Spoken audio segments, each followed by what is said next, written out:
मेरे प्यारे दोस्तों, मित्रों और मेरे स्टूडेंट। कल मैंने 100 क्वेश्चन के सवाल सॉल्व किए थे। आज जो है उसके आगे हम सॉल्व करेंगे। तो मैंने आपको पहले से ही बताया है कि मन के हारे हार है, मन के जीते जीत। ने मन को जीत लिया है, वो विजेता है, और मन को हार गया है, वो हारा हुआ है। का उदाहरण देते हैं। मन का जीतने का मतलब क्या होता है कि मन दो तरीका से काम करता है। या तो आपको वो गुलाम बना लेता है, या मन आपका सारथी हो जाता है, आपका दोस्त। गुलाम बनाने का मतलब क्या है? उदाहरण एक देना चाहते हैं। सपोज किसी व्यक्ति ने आपसे कुछ बोला, ऐसी शब्द बोले हैं जो आपके अंदर में चला गया, मन के अंदर में चला गया, और आपको अचानक से क्षण के अंदर में गुस्सा आया। और जैसे ही आपको गुस्सा आया, आपने कोई अलग कदम उठा लिया। या तो उसके सर फोड़ दिए, इसका या तो पैर तोड़ दिए, या तो उसे गाली दे दी। किसी भी तरीका का प्रतिक्रिया आपके द्वारा उस व्यक्ति को दिया गया। इसका मेन कारण क्या है? इसका जो मुख्य कारण है वो है मन पे आपका लगाम का ना लगा। मन ने आपके को संदेश दिया कि तुम इसे गाली दे दो, या इसे पीट दो, या इसे और भी कुछ कर दो। संदेश कहाँ से आ रहा है? इन्फॉर्मेशन कौन दे रहा है? वो आपका मन है। किसको दे रहा है? आपके फिजिकल बॉडी को। फिजिकल बॉडी में जो हाथ है, पैर है, वो किसके इशारे पे काम कर रहा है? आपके मन, आपके माइंड पे काम कर रहा है। इसका मतलब क्या है? आप मन के गुलाम हो गए हो। कोई भी यदि बाहर की दुनिया के किसी व्यक्ति ने आपको कुछ शब्द बोला हो, जो शब्द आपको अच्छे ना लगते हो, उसकी प्रतिक्रिया में आप उस व्यक्ति को आपने का उत्तर दे दिया। लेकिन जब आपका मन आपकी सारथी होती है, और आप जब मन को आप एक सजेशन देते हैं, वो उसका सॉल्यूशन देता है, तो वो उसकी जो प्रतिक्रिया होती है, उसकी जो एक्शन होती है, अलग उलट दिखाई देती। सपोज किसी व्यक्ति ने आपको गाली दिया, और ये बातें आपके अंदर तक चली गई। मन ने पहला प्रश्न उठा, गुस्सा आया, तो उत्तर दिया। क्या हो गया? किसी ने गाली दे दिया तो क्या मैं उसे भी गाली दूंगा? क्योंकि हमको बचपन में सिखाया जाता था कि यदि कोई व्यक्ति आपको कोई शब्द बोलता है तो आपको प्रतिक्रिया नहीं देना है, क्योंकि ये बोले गए शब्द उसको वापस लौट जाते हैं। लेकिन आप यदि उसकी प्रतिक्रिया देते हैं, आप भी गंदे हो जाते हैं। तो मन ने आपका सजेशन दिया कि क्या हो गया, ने कुछ भी बोल दिया हो तो क्या इससे फर्क पड़ता है? इससे कुछ भी फर्क नहीं पड़ता है। उसका बोलना था। ऐसी जो प्रतिक्रिया दी जाती है, तब उस समय आपका मन जो है शांत हो गया। अगेन आप कोई काम कर रहे हैं, किसी टीचर ने, या किसी प्रोफेसर ने, या किसी पुलिस वाले ने, या किसी कोई भी व्यक्ति आपको आकर के ऐसे शब्द बोल देते हैं जो उस समय आपको दोस्तों के बीच में अच्छा नहीं लगता। आप जाकर के प्रोफेसर से पूछते हैं, टीचर से पूछते हैं, या अन्य माता-पिता से पूछते हैं, या अन्य व्यक्ति से पूछते हैं कि आपने ऐसा क्यों बोला? आपने मेरा सबके बीच में इंसल्ट क्यों किया? इंसल्ट उन्होंने नहीं बोला, उनकी विचारों ने नहीं बोला। आपका मन इस तरह से आपने रेगुलेट किया है, इस तरह से अपने मन को बना लिया है कि जो बातें आपको तारीफ़ की जाएगी वो अच्छी लगेगी, और जो सीधा आपकी तारीफ़ नहीं की जाएगी वो बातें आपके लिए बुरी होंगी। ये कौन है? कौन कर रहा है? जो आपके अंदर में गुस्सा दिला रहा है, जो आपके अंदर में क्रोध डाल रहा है, ये मन। लेकिन जब मन को हम सजेशन देते हैं, मन को जब हम प्रश्न उत्तर से भर देते हैं, तो मन में जब भी हम कोई प्रश्न उठता है, जब भी कोई किसी भी तरीका का प्रतिक्रिया आता है, तो मन उसे शांत कर देता है। जैसे बुद्ध ने अपनी किताब में लिखा है, सन्यासियों को बताया है कि जब भी आप बात करें मन से, तो क्वेश्चन और आंसरिंग के रूप में, प्रश्न और उत्तर के रूप में बात करें। जैसे आप मन से पूछते हैं कि बताओ हमें काम करना चाहिए कि नहीं? तो मन उस समय, पहली जब ट्रेंड नहीं है, तो कोई भी उत्तर नहीं देगा। जब एक बार आपने प्रश्न बोला, नहीं उत्तर दिया, दोबारा दिया पूछा तभी भी नहीं दिया, तिबारा आपने पूछा तभी भी नहीं दिया, चौथी बार आपने जब पूछा उसने भी नहीं दिया। लेकिन जब आप मन से 100 बार, 200 बार, 300 बार, 400 बार प्रश्न करते हैं, तो उसके उत्तर सामने से आ जाते हैं। वैसे ही सपोज किसी व्यक्ति ने आपको गुस्सा दिलाया, और आपके पास में कोई गन हो, या कोई आपके पास डंडे हो, और आपको गुस्सा आ गया, तो क्षण भर के लिए आपको लगेगा कि मैं इसे मार दूँ, डंडे से मार दूँ, या बंदूक से मार दूँ, या किसी औजार से मार दूँ। लेकिन उस समय जब मन से आप सॉल्यूशन और आंसर करते हैं, प्रश्न और उत्तर करते हैं, तो आपका प्रश्न जो मन है, आपको बोलेगा कि क्या हो गया? व्यक्ति को जो बोलना है वो बोल रहा है। तुम्हें प्रतिक्रिया नहीं देना है, तुम्हें मन को शांत रखना है और भी कोई काम है, तुम्हारा लक्ष्य बड़ा है। तो ये क्या है आपका मन? ये मन आपका दोस्त हो गया। सॉल्यूशन क्या दे रहा है? पॉजिटिव सॉल्यूशन दे रहा है। तो मन को क्या करना है हमें? गुलाम बनाना है, अपना गुलाम बनाना है, मन के गुलाम नहीं बन। 2 तरीका, या तो मन के गुलाम बन जाए या मन हमारा गुलाम। तो हमेशा हमें मन को गुलाम बना के रखना है। जैसे हम 4 बजे सुबेरे में अलार्म लगाते हैं कि उठना है या कहीं जाना है या पढ़ने के लिए उठना है या कहीं जाने के लिए उठना है। पहली प्रतिक्रिया होती है अलार्म को बंद करके सो जाना।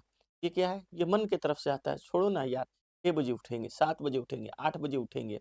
पूरा दिन है पढ़ने के लिए, क्या ज़रूरी है 4 बजे उठ कर के पढ़ने के लिए? क्योंकि नींद बहुत ही बेहतरीन आता है, बहुत ही अच्छा लगता है, सोने में आनंद महसूस होता है, तो हम छोड़ देते हैं। मन की बातों को हम मान लेते हैं। फिर दूसरे दिन भी फिर अलार्म लगाते हैं, फिर मन आपको यही संदेश देता है, फिर मन यही संदेश देता है, चौथे दिन भी मंदेश संदेश देता है, 5वें दिन भी आपका मन यही संदेश देता है, छठे दिन भी आपका मन यही संदेश देता है। इसका मतलब है कि हर दिन आपका संदेश, लेकिन जब मन को आप सजेशन देते कि नहीं उठो, 1 दिन वो नहीं मानेगा, 2 दिन नहीं मानेगा, 3 दिन नहीं मानेगा, लेकिन ज़रूर 1 दिन मानेगा आपका मन। और आपका मन की जो प्रतिक्रिया होगी आपके लिए, आपकी सफलता की तरफ ले जाने के लिए बहुत ही बहुमा बहुत ही बहुमूल्य साबित होगा। तो आज हम जो शुरू कर रहे हैं वो प्रश्न नंबर 1 से शुरू करेंगे, 101 से। और यहाँ पर बोला गया है find the separation between the plate. यहाँ पर क्या बोला गया है? क्या फाइंड करने के लिए बोला गया है? सेपरेशन को फाइंड करने के लिए बोला गया है। Find the separation between the plate of a parallel plate capacitor. इसका मतलब आपने देखा होगा C equals to epsilon and naught E R A upon D लिखते हैं। और डी आपका क्या है? सेपरेशन है। D is distance between the plate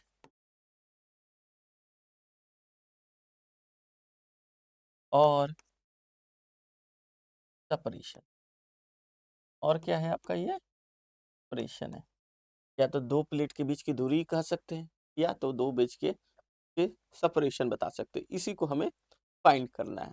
यहाँ पर हमें क्या दिया हुआ है? वोल्टेज की एरिया दी हुई है। एरिया आपकी यहाँ पर दी हुई है A equals to 0.002 metre square. साथ में वोल्टेज आपका दिया हुआ है 4 वोल्ट। चार्ज इसको स्टोर किया जा रहा है 16 पिको कूलम। तो यहाँ से आप Q इक्वल टू देंगे। Q की वैल्यू हो गई 16 इंटू 10⁻12। यहाँ C की 4, C की वैल्यू होगी 4 इंटू 10⁻12 फैराड। समझ में आ गया आपको यहाँ तक क्वेश्चन को? तो आइए आगे भी हम इसे सॉल्व करते हैं। तो V की वैल्यू कितनी आ गई आपको? C की वैल्यू कितनी आ गई? 4 इंटू 10⁻12। यहाँ पर आप क्या करेंगे? 12 into 10 to the power 12 into 10 to the power 4 into 10 to the power 4 into 10 to the power -12 को रखेंगे। यहाँ रखेंगे एयर आपको लिखा हुआ है, इसमें निकालना है इन एयर, इसलिए की वैल्यू कितनी आ जाएगी? 1। और यहाँ लिखेंगे 8.854 इंटू 10 टू पावर -12 इंटू ए की वैल्यू कितनी है? 0.02। हम डी निकालना चाहते हैं। D equals to 8.854 in 10 to the power -12 into 2 into 10 पर माइनस ऑफ 2।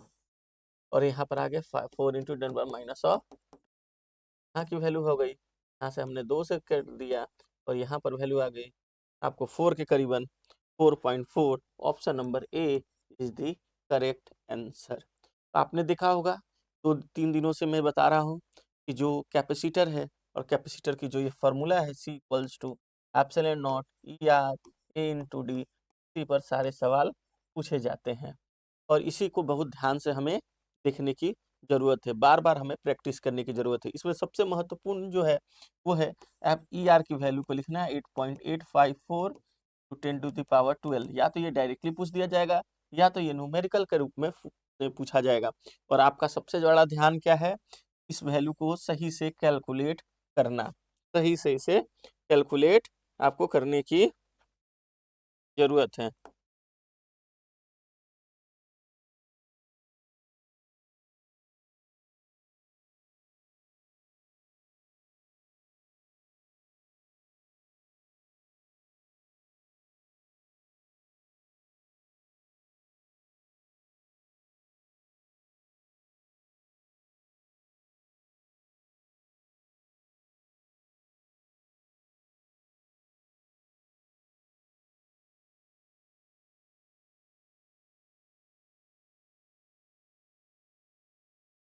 आगे के प्रश्न को हम देखें। आगे का प्रश्न क्या बोलता है आपको? आगे का प्रश्न आपको बोलता है the electric field is defined as. प्रश्न है आपका इलेक्ट्रिक फील्ड को हम कैसे डिफाइन कर सकते हैं? Electric field is defined as. Electric field को आप कैसे डिफाइन करोगे? इलेक्ट्रिक फील्ड को आपको कैसे डिफाइन करना है? इलेक्ट्रिक फील्ड को हम कैसे डिफाइन कर सकते हैं? तो इलेक्ट्रिक फील्ड को हम कैसे डिफाइन कर सकते हैं बताइए? इलेक्ट्रिक फील्ड को हम डिफाइन करते हैं E equals to minus dV upon dl। इसका मतलब है कौन सा है? Potential per unit distance. तो क्या बोल सकते हैं? पोटेंशियल पर यूनिट डिस्टेंस क्या है आपका? इलेक्ट्रिक फील्ड हुआ। इलेक्ट्रिक फील्ड क्या हो गए? इलेक्ट्रिक फील्ड को हम बोलते हैं potential per unit distance. Potential per unit, potential upon distance. और इसी को ऑप्शन नंबर ए जो है ये आपका करेक्ट हो गया। आगे के प्रश्न को हम देखें। आगे का प्रश्न है आपको कि the device which does not have a frequency dependent property on it's on is. Option में लिखा हुआ है फर्स्ट इंडक्टर, सेकंड में लिखा हुआ है capacitor, resistor and all of the above. तो देखिए एक्सी इक्वल्स टू हम जानते हैं होता है 2πf इंटू सी, और एक्सी जो है आपका फ्रीक्वेंसी के इन्वर्सली प्रोपोर्शनल हुआ करता है। आगे देखें एक्सएल इक्वल्स टू होता है 2πf इंटू एल, और एक्सएल जो है आपके फ्रीक्वेंसी के डायरेक्टली प्रोपोर्शनल हुआ करता है। लेकिन आर जो है वो होता है R naught 1 plus alpha delta of T, और ये फ्रीक्वेंसी पे डिपेंड नहीं है। इसमें से कौन सा उत्तर आपका सही है? ऑप्शन नंबर सी जो है आपका सही है कि रेसिस्टर ही एक ऐसा एलिमेंट्स है जो आपको फ्रीक्वेंसी पे डिपेंड नहीं किया करता है। आगे प्रश्नों को देखें। आगे का प्रश्न है pellets carrying a charge of 0.5 coulomb is accelerated from rest through a potential difference of 2000 volt and it attains kinetic energy of कितना काइनेटिक एनर्जी ये स्टोर करेगा, अटेंड करेगा? तो काइनेटिक एनर्जी इक्वल्स टू हो जाएगा 1/2 CV²। यहाँ पर लिखे है 1/2, टी की वैल्यू है 0.5, चार्ज है ना, pellets carry a charge of 0.5 coulomb accelerated through a potential difference of 2000 volt। मतलब क्या दिया गया है आपका? चार्ज दिया गया है। अब काइनेटिक एनर्जी पूछ रहा है, तो आप work equal to Q into V लिख सकते हैं, और वर्क इक्वल्स टू आप लिखते हैं क्यू इंटू वी। क्यू की वैल्यू है 0.5 इंटू वी की वैल्यू है आपको 2005 अपॉन 10 इंटू 2000, 10 कट गया, और यहाँ से जो आया है आपका वो कितना है? 1000। जहाँ आपको आंसर में 1000 है वही आंसर है। 1000 joule is the correct answer इसका है। 1000 जूल कितना क्या हो गया? इसका करेक्ट आंसर हो गया है। आपको समझ में आ गया कि वर्क डन जो है इसी को काइनेटिक एनर्जी फॉर्म में देखते हैं, और ये जो है Q W equals to Q into V हुआ करता है, और यहाँ से जो हम निकालते हैं काइनेटिक एनर्जी अटेंड कितना हो गया? 1000 जूल हो गया है। आगे के प्रश्नों को देखें। आगे का प्रश्न है conductor carrying a current of 4 ampere and its magnitude of charge of electrons equals to 1.6 into 10⁻⁻19, और यहाँ दिया हुआ है करेंट कितना दिया है? 4 एम्पियर, और पूछ रहा है find then the number of electrons which flow through the cross section per unit second। आपसे पूछ रहा है कि बाई डी बताइए नंबर ऑफ इलेक्ट्रॉन्स कितने पास करेंगे। तो आपको मालूम है I इक्वल्स टू होता है Q अपॉन टी, और इसी को आप लिखते हैं N अपॉन टी। आपको फिर से बताना चाहते हैं क्या? आप करेंट को डिफाइन करते हैं चार्ज पर यूनिट टाइम। मतलब कौन सा चार्ज को आप डिफाइन करते हैं कि कितना चार्ज एक यूनिट एक सेकेंड में पास हो रहा है। The number of charge passing through a per second is called as a current. तो इसी को हम बोलते हैं चार्ज पर यूनिट टाइम। एक यूनिट में एक सेकेंड में कितना चार्ज पास हो रहा है? कौन सा चार्ज? इलेक्ट्रॉन। किससे? कंडक्टर से। तो एक कंडक्टर से एक सेकेंड में कितना इलेक्ट्रॉन्स पास होता है उसी को हम क्या कहते हैं? करेंट बोलते हैं। इसका फॉर्मूला लिखते हैं N इंटू ई, और N क्या है हमारा? Number of conductors. ये क्या है? नंबर ऑफ कंडक्टर्स, ये क्या है आपका नंबर ऑफ कंडक्टर्स हुआ करता है। और ये क्या है चार्ज ऑफ इलेक्ट्रॉन्स, चार्ज पर कितने इलेक्ट्रॉन्स प्रेजेंट हुआ करते हैं। तो चार करंट है 4, एन निकालना है, ई की वैल्यू है 1.6 to ten to power minus of 19 upon T equals to 1 of second. तो हमारी जो उत्तर आ गई है वो है 4 into ten to power plus of 19 to 1.6। यहाँ से मैंने किया तो ये 0.4 आया है। इसे हमने जब 10 से किया था 2.25 into ten to the power plus of 19। उत्तर में क्या है आपका, उत्तर है आपका ऑप्शन नंबर ए, और ऑप्शन नंबर ए आपका क्या हो गया, करेक्ट हो गया है। आपने देखा कि चार्ज क्या है, करेंट क्या है, चार्ज पर यूनिट टाइम। इसका मतलब होता है कि एक कंडक्टर है, कंडक्टर से कितना इलेक्ट्रॉन्स एक सेकंड में पास हो रहा है, उसी को हम करेंट बुआ करते हैं। तो आपके प्रश्न में दिया हुआ है कि करंट की वैल्यू 4 है और इलेक्ट्रॉन्स पे जो चार्ज है वो है 1.9 into ten to power 9 minus 19। ये तो इलेक्ट्रॉन्स है। आपको मालूम है इलेक्ट्रॉन्स और प्रोटॉन में क्या डिफरेंस है। Electrons is a negative charge particle, proton क्या होता है, पॉजिटिव चार्ज पार्टिकल होती है। और आपने सेल पढ़ा होगा, KLMN सेल होता है कि न्यूक्लियस के पास में आपका इलेक्ट्रॉन्स प्रोटॉन प्रेजेंट रहता है, इलेक्ट्रॉन्स अपने एक्सिस में मूव करता है, दोनों के बीच में फोर्स ऑफ अट्रैक्शंस लगे रहते हैं, जिस कारण से वो गिरते नहीं, अट्रैक्ट नहीं हुआ करते हैं। फोर्स ऑफ अट्रैक्शन और फोर्स ऑफ अट्रैक्शन उस दोनों के बीच में लगा रहता है। यदि आपको प्रोटॉन यदि पॉजिटिव चार्ज पार्टिकल है, इलेक्ट्रॉन आपका नेगेटिव चार्ज पार्टिकल है, तो कुछ ना कुछ तो प्रोटॉन पे भी चार्ज लगे होते होंगे। प्रोटॉन पे जितने कितने चार्ज होते हैं 1.6 into ten power plus of 19। और इलेक्ट्रॉन्स पे कितने चार्ज होते हैं 1.6 into ten power minus of 19। दोनों में क्या डिफरेंस है, एक पे प्लस चार्ज होता है, दूसरे पे क्या होता है माइनस चार्ज हुआ करता है। ये दोनों में अंतर है। दोनों के मास को आप याद कर लीजिए कि कितना मास दोनों कवर करते हैं। और सेकेंड आपसे क्वेश्चन पूछा जाएगा कि which of the following is a neutral particle. तो न्यूट्रॉन जो होता है उसके पे कोई चार्ज नहीं हुआ करता है, तो neutron is a neutral charge particle. आगे के प्रश्नों को हम दोहराएं। आगे का प्रश्न है joule per coulomb is the unit of, joule per coulomb किसकी यूनिट होती है। हमने देखा E equals to Q into E होती है, और work done equal to Q into भी। और यदि हम इसको देखें तो ये क्या यूनिट हो गया, जूल।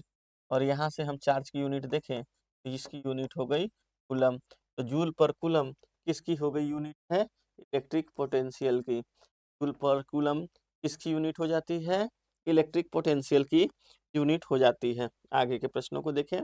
आगे पहला 1 watt hour contain a joule.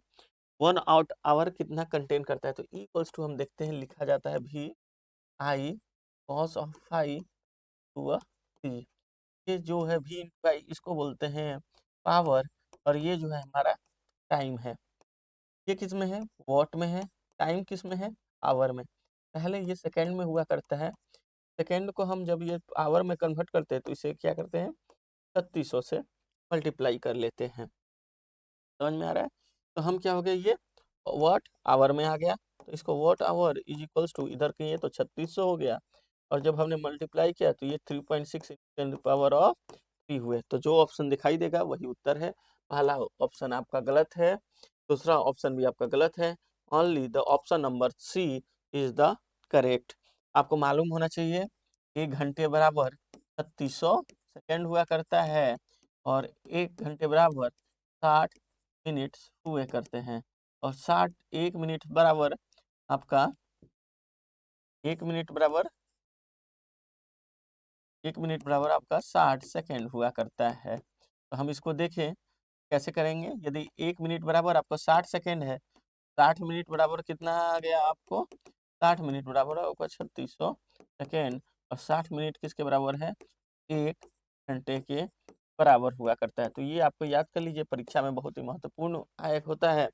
1 घंटा बराबर क्या होता है, तो 3600 सेकेंड होता है, और 1 घंटे बराबर 60 मिनट्स हुआ करते हैं। और 60 मिनट बराबर कितना होता है, 1 मिनट बराबर होता है 60 सेकेंड। ये समझ में आया होगा। ये प्रश्न बहुत ही महत्वपूर्ण प्रश्न आते हैं, इस पर बहुत ही सवाल छोटे होते हैं, लेकिन हम क्या करते हैं बहुत ही छोटी छोटी चीज़ों को कभी परीक्षा में छोड़ के चले जाते हैं, जिस कारण से कभी कभी हमारे लिए ये बहुत ही घातक साबित हुआ करता है।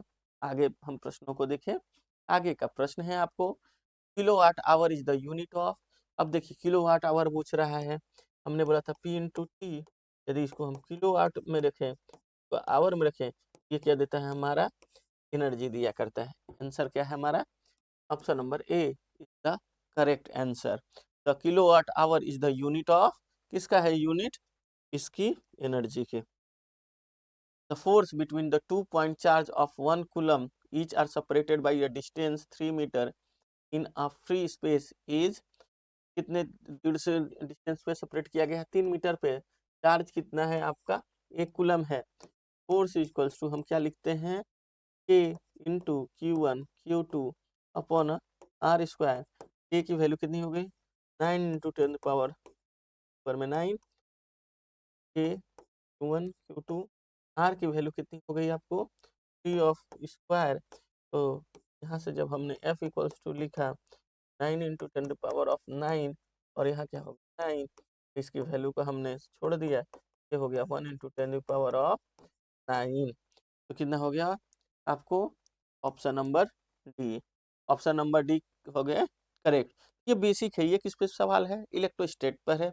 इलेक्ट्रोस्टैट में हम सबसे पहले 3 चीज जानते हैं, इलेक्ट्रोस्टैटिक फोर्स। इलेक्ट्रोस्टैटिक फोर्स क्या होता है, दो चार्ज के बीच में लगता है। इलेक्ट्रिक फील्ड, इलेक्ट्रिक फील्ड को जानेंगे, इलेक्ट्रिक फील्ड कैसा है, वेक्टर क्वांटिटी है या स्केलर क्वांटिटी है, के बारे में स्टडी करते हैं। तो इलेक्ट्रिक फील्ड क्या होता है हमारा, एक आपको एक वेक्टर क्वांटिटी होता है। इलेक्ट्रिक फील्ड का मतलब क्या होता है, इलेक्ट्रिक फील्ड का मतलब होता है जो इलेक्ट्रिक चार्ज है अपने चारों ओर एक फील्ड तैयार करता है, उस फील्ड के कारण से दूसरे जो चार्ज पार्टिकल है उस पर फोर्स क्रिएट होता है। तो the field that is created by a charge particle is called as a electric field. Again आता है इस इलेक्ट्रोस्टैट में आपका इलेक्ट्रिक पोटेंशियल। इलेक्ट्रिक पोटेंशियल क्या होता है कि कोई भी चार्ज पार्टिकल है उसको ए से बी लाने में जितना वर्क डन करना पड़ रहा है, जितनी मशक्कत करनी पड़ रही है, उसी को हम क्या कहते हैं, इलेक्ट्रिक पोटेंशियल कहते हैं। जितना दम लगाना पड़ रहा है, जितना लाने में जितनी ऊर्जा को खर्च करना पड़ रहा है, वही हमारा क्या है, इलेक्ट्रिक पोटेंशियल है। इलेक्ट्रिक पोटेंशियल हमारा क्या है, एक स्केलर क्वांटिटी हुआ करता है। आपको याद करना है कि force is the vector quantity, electric field is the vector quantity, but electric potential is a scalar quantity. तो बच्चों इसको बहुत ही अच्छे से ध्यान में रखना है कि हमेशा इलेक्ट्रिक पोटेंशियल आपका क्या है, एक स्केलर क्वांटिटी होता है। परीक्षा में आपको इस छोटे छोटे सवाल हमेशा पूछे जाते हैं, बड़े सवाल नहीं पूछे जाएंगे। पूछे जाए अगला सवाल पूछे ऐसे जा सकते हैं कि दो चार्ज है और दोनों फोर्स लगाते हैं, तो उस फोर्स को हमको बढ़ाना है तो क्या करना पड़ेगा, तो आपको उत्तर देना है कि दोनों चार्ज के बीच की दूरी को कम कर देना है। यदि फोर्स है, उस फोर्स को हमें और बढ़ाना है, चार्ज की संख्या को हमें क्या करना पड़ेगा, और बढ़ा देना पड़ेगा। यदि हमको दूरी को समान रखना है और फोर्स बढ़ाना है, तो दोनों की चार्ज की संख्या को हम बढ़ा दिया करते हैं। इलेक्ट्रिक फील्ड में क्या होता है, एक चार्ज पार्टिकल हुआ करता है, फोर्स के केस में दो चार्ज पार्टिकल हुआ करते हैं। तो इलेक्ट्रिक फील्ड के केस में एक चार्ज पार्टिकल हुआ करता है और अपने चारों ओर वो क्या होता है, एक मैदान तैयार करता है, एक फील्ड तैयार करता है। जो भी चार्ज पार्टिकल उसके फील्ड में आते हैं, उसको झटला लगता है, उसको फोर्स लगा करता है, उसी को हम क्या कहेंगे, इलेक्ट्रिक फील्ड बोला करते हैं। इलेक्ट्रिक फील्ड उसको हम बोला करते हैं। आगे का एक कहानी सुनाना चाहता हूँ। एक बहुत बड़ा नगर था, उस नगर में एक भिखारी भीख मांगने के लिए आया और राजा से आकर के उस भिखारी ने बोला कि मैं चाहता हूँ कि आप मुझे भीख। तो उस राजा को ऐसा लगा कि भिखारी मुझसे भीख मांग रहा है, एक झोला लिया हुआ है। तो उसने कहा कि तुम्हें झोले में नहीं, मैं तुम्हें इतना तुम्हें धन देना चाहता हूँ कि तुम भिखारी से भीख मांगने से अमीर की तरफ हो जाओ। तो उस भिखारी ने बोला कि तू आप सोच समझ के शर्त लगाना, यदि आपने शर्त लगाया और ये उसमें हार गए तो आप समझ लेना। तो राजा को गुस्सा आया, उसने सोचा कि आज तक मुझे इस तरह की धमकियाँ देने वाला कोई भी व्यक्ति नहीं है जो आपको ऐसा बोले कि मुझे जो सोच समझ के आप मेरे पे दाव लगाना, नहीं तो हार गए तो बहुत ही बुरा होगा। तो कहा कि आज तक कोई भी ऐसा नहीं हुआ जिसका मैंने भर नहीं दिया। बोला कि ठीक है, ये शर्त पसंद है। भिखारी ने अपने जो भीख मांगने का जो झोला था उसको निकाला और राजा की तरफ रख दिया। राजा ने अपने दरबार के जितने भी सैनिक थे, जितने भी मंत्री थे, उनसे बोला कि इसके पात्र को भर दिया जाए और सारे सैनिक इसके पात्र में लग गए।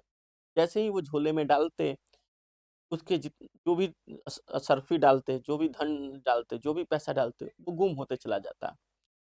फिर डालते, फिर गुम हो जाता, फिर डालते, फिर गुम हो जाता, फिर डालते, फिर गुम हो जाता, फिर डालते, फिर गुम हो जाता। वो राजा परेशान हो गया। झोले में क्या इसने लगा रखा है, क्या मैग्नेट लगा के रखा है, क्या तंत्र विद्या इसने लगाया है कि ये गुम हो जा रहा है। तो वो परेशान हो गया, कहा कि हे महाराज, मैं आपके झोले को नहीं भर, मैंने दुनिया के बड़े बड़े लोगों के को मैंने भर दिया है, लोगों को प्रसन्न कर दिया, लेकिन सामने शर्तें थी, उसके शर्त के सामने मैं हार गया। तो उस भिखारी ने बोला कि देखो, हमारा मनुष्य का जो जीवन है, मनुष्य की इच्छाएं इसी झोले के समान है।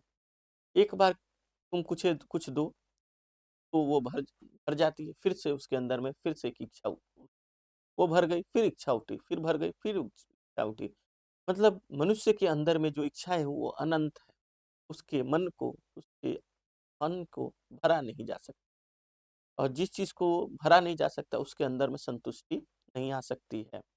तो मनुष्य के अंदर में निराशा जो मुख्य कारण है, मुख्य कारण उसका मन है, क्योंकि मन जो है आपका आनंद की तरफ दौड़ लगाता है, असंतुष्टि की तरफ लगाता है, कभी भी संतुष्ट होने के लिए नहीं होता है।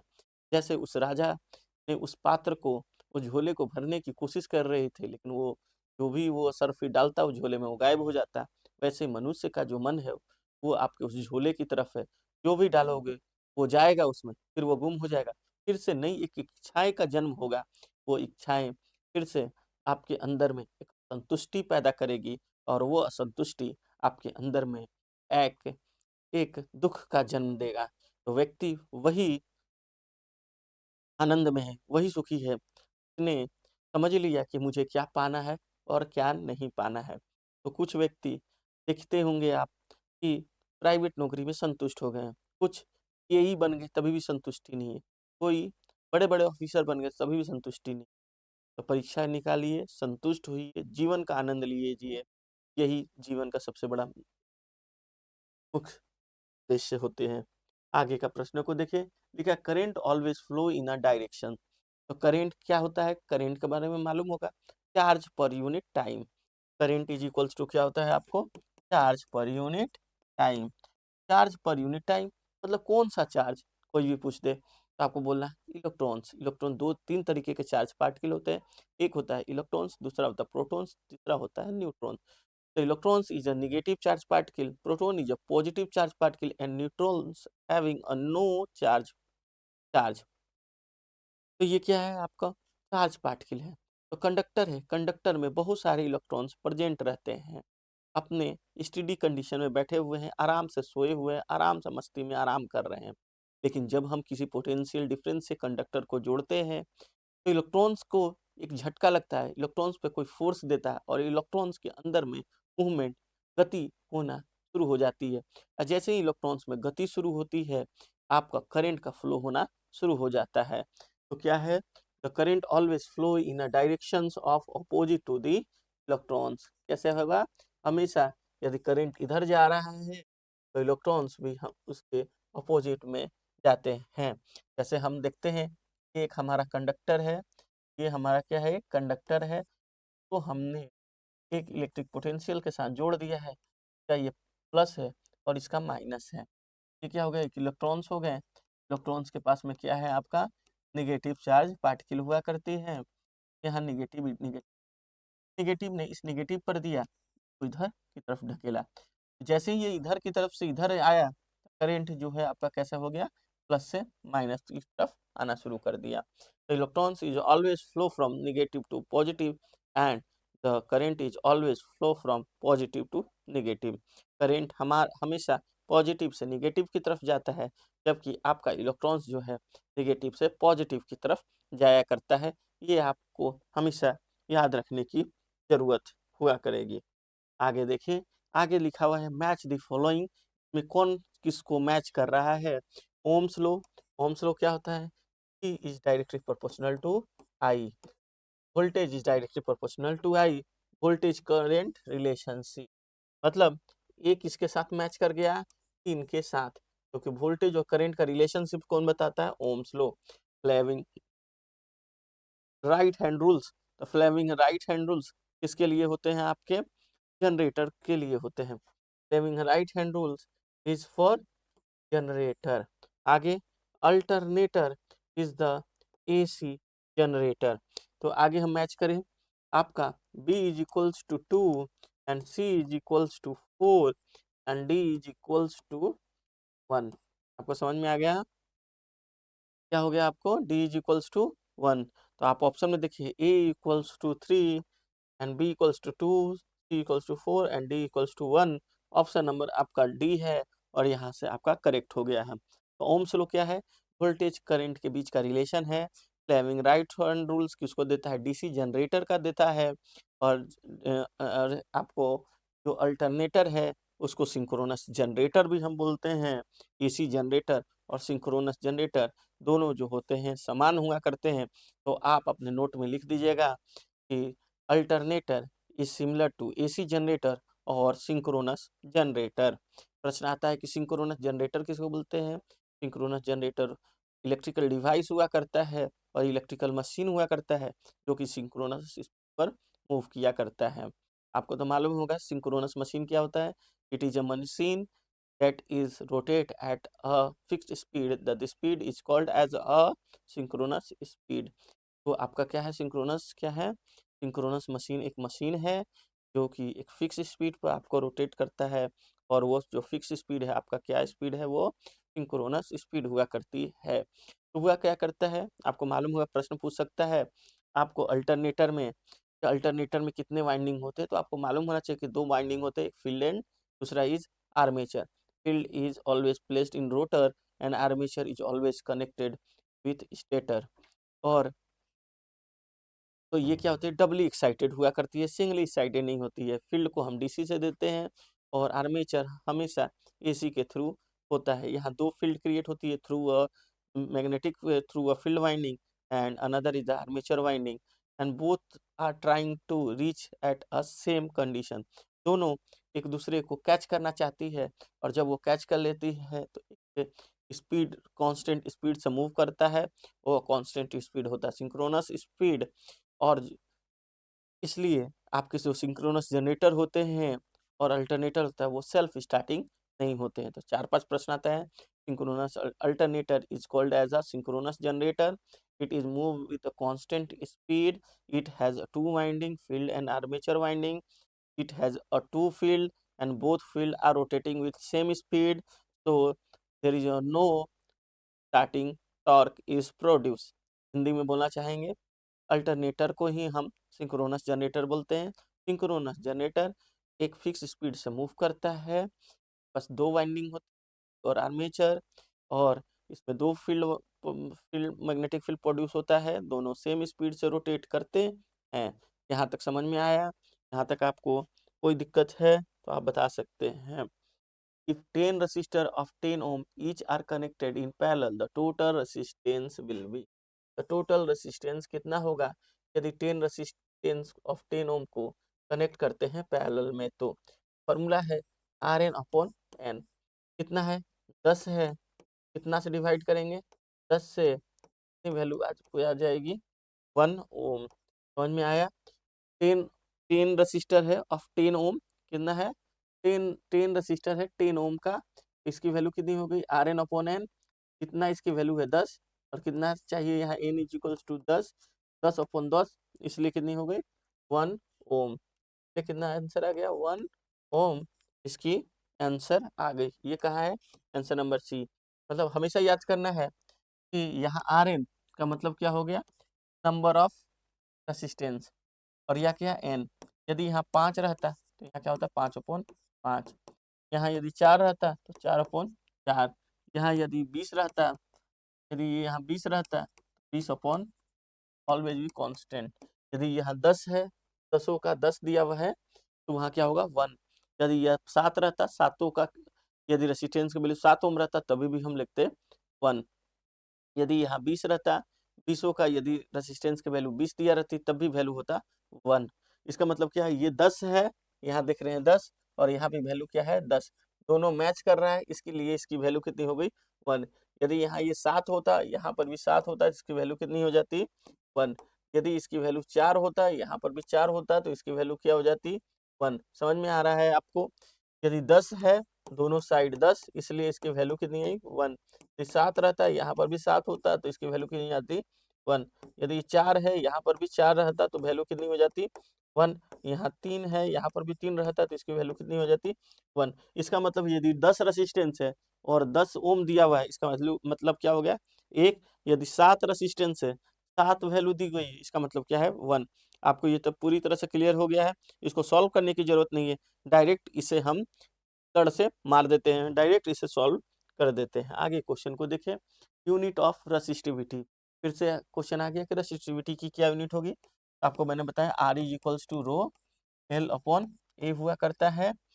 आर क्या है ओम, रो निकालना है, ये क्या है मीटर, ये क्या है मीटर स्क्वायर, कट कर दीजिए, यूनिट क्या हो गई रो इक्वल्स टू ओम मीटर। जो ऑप्शन दिखाई देगा वही आंसर है। ये क्या है ओम मीटर, ये महो मीटर, ये महो, ये ओम, ऑप्शन नंबर ए। अब आपसे पूछा गया कि महो मीटर किसकी होती है, तो आप देखते हैं सिग्मा इज क्या होते हैं कंडक्टिविटी 1 अपॉन रेसिस्टिविटी। ये क्या रहता है 1 upon sigma into sigma mm लिखते हैं, इसी को हम लिखते हैं महो ऊपर में अपॉन अ मीटर। तो आंसर क्या हो गया, महो मीटर किसका है कंडक्टिविटी का। यहाँ तक समझ में आ गया। महू किसका होता है, महू होता है आपको कंडक्टेंस का। ओम किसका किस होता है रेसिस्टेंस का। सारा आंसर हो गया, 4 चीजें होते हैं, conductance opposite of resistance, again conductivity opposite of resistivity, और रेसिस्टिविटी की जो यूनिट है ओम मीटर है, कंडक्टिविटी की जो यूनिट होती है महू पर मीटर हुआ करती है, जो कंडक्टेंस है उसकी यूनिट होती है महो, और जो रेसिस्टेंस है उसकी यूनिट होती है ओम। यहाँ तक आपको कोई दिक्कत है, कुछ भी आप बोल सकते हैं, प्रश्न में किसी भी तरीका का डाउट हो। आगे का क्वेश्चन है, the material to be used in the manufacturing of standard resistor should be, कैसा होना चाहिए, इसको high temperature coefficient. Option number 3 C लगाइए, हाई टेम्परेचर कोफिशिएंट। आगे दिया हुआ है कि 2 वायर ए और B of same material but of different length L and 2L having a radius R and 2 are respectively the ratio of specific resistance। Ratio of specific resistance पूछ रहा है, specific resistance की रेशियो क्या होगी, हम यहाँ से बोल देते हैं L अपॉन ए, ऐसा लगाते हैं ना। अब हम क्या करते हैं, यहाँ से हम रो इक्वल्स टू लेते हैं R इंटू ए इंटू एल लगाते जाइए, इसी को हम स्पेसिफिक रेसिस्टेंस बोलेंगे। क्या है आपका 2 वायर है ऑफ सेम मटेरियल से बना हुआ है, लेंथ अलग है और एरिया अलग है। इसको मैंने A1 मारा और इसको हमने लिया है यहाँ पर R A2 अपॉन L2, और इसको लिया है A1 अपॉन L1। तो मैंने जब इसे सॉल्व किया, R1 अपॉन R2 रो 1 अपॉन रो 2, ये क्वेश्चन में आया है। यहाँ R अपॉन R, यहाँ आपको है A1 अपॉन L1, यहाँ है आपको A2 अपॉन, यहाँ तक समझ में आ गया। क्वेश्चंस को देखिए हम ध्यान से, क्वेश्चन है लेंथ कितना है आपको L, और यहाँ क्या है 2, समझ में आ गया। रेडियस क्या है R और 2R, R और 2R। यहाँ क्या है L है और 2L है, तो यहाँ R और R को छोड़िए, ये क्या है R और 2R, मतलब आपने जानते होंगे पाई R स्क्वायर लिखते हैं, और यहाँ लिखेंगे पाई 2R मतलब पाई ऑफ होल स्क्वायर, यहाँ लिखेंगे L इंटू 2L। यहाँ हमारा क्या हो गया 12, और ये क्या हो गया हमारा L, कैंसिल हो गया। यहाँ हम देखेंगे रो अपॉन रो 2, तो हम यहाँ से पाई पाई कैंसिल कर दिए, हमारे पास में जो उत्तर आया है rho upon rho 2 equals to, ये 2 को रखे दे दिए, यहाँ हो गया 4, ये कितने हो गए 1/2 इसलिए रो टू 1:2। तो आंसर देखते हैं, जो आएगा वही उत्तर आपका होगा 1:2। तो आपका जो स्पेसिफिक रेसिस्टेंस है क्या है, ऑप्शन आ गया 1:2। कुछ नहीं है स्पेसिफिक रेसिस्टेंस, इस रेसिस्टिविटी को ही हम क्या कहते हैं, स्पेसिफिक रेसिस्टेंस। इसी को हम क्या कहते हैं, स्पेसिफिक रेसिस्टेंस, तो हम बोलते हैं स्पेसिफिक। कभी कभी सवाल में आ जाएगा कि स्पेसिफिक रेसिस्टेंस किस चीज़ पे डिपेंड करता है, ऐसे भी सवाल आपके आते हैं। आगे देखिए, ये लिखा हुआ है the curve represent the Ohm's law. तो ओम्स लॉ क्या होता है, V equals to R I and V is directly proportional to I। और कर्व देखते हैं V और I के बीच में कैसा होता है हमारा, linear and passing through a origin. किससे पास होता है, पासिंग थ्रू अ ओरिजिन। किससे पास हो रहा है, ओरिजिन से पास हो रहा है, से पास हो रहा है, ओरिजिन से पास हो रहा है। कैसा ग्राफ हो गया, ये लीनियर ग्राफ हो गए हैं। आगे देखा, specific resistance of conductor depends upon, आप देखिए ऑप्शन नंबर लिखा है स्पेसिफिक रेसिस्टेंस, एक डिपेंड करता है मटेरियल पर, और दूसरा देखिए composition of conductor material and dimension of the conductor. दूसरा क्या है, dimension of the conductor. Dimension पे क्या डिपेंड करता है, ये डायमेंशन पे डिपेंड करता है। आर क्या होता है आपका, आर क्या होता है आपका, ये होता है आपका रेसिस्टेंस, जो कि डायमेंशन लेंथ और एरिया पर डिपेंड करता है। लेकिन ये किस पे डिपेंड करता है, composition of the conductor materials पर आपको दिखाई देगा। इसलिए आपकी जो ऑप्शन नंबर बी होगा वो क्या होगा आपका, करेक्ट होंगे। आगे देखिए हम कि light bulb draw a 300 milli ampere when the voltage across it is 40 volt, resistance of the light. ये डायरेक्ट है, कितना करंट दिया गया है, आई की वैल्यू, आई की वैल्यू दी गई है 300 मिली एम्पियर। वोल्टेज दिया हुआ है आपको, वोल्टेज की वैल्यू दी गई है 240। आप आर इक्वल्स टू लिख सकते हो V अपॉन टी की वैल्यू है 240 और आई की वैल्यू है 10⁻⁻। तो यहाँ से क्या हो गया, 240 इंटू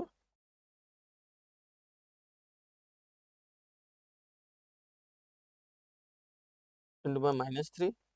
यहाँ इसकी वैल्यू हो गई 1, यहाँ 0.3, यहाँ पर हो गया आपको 800 ओम।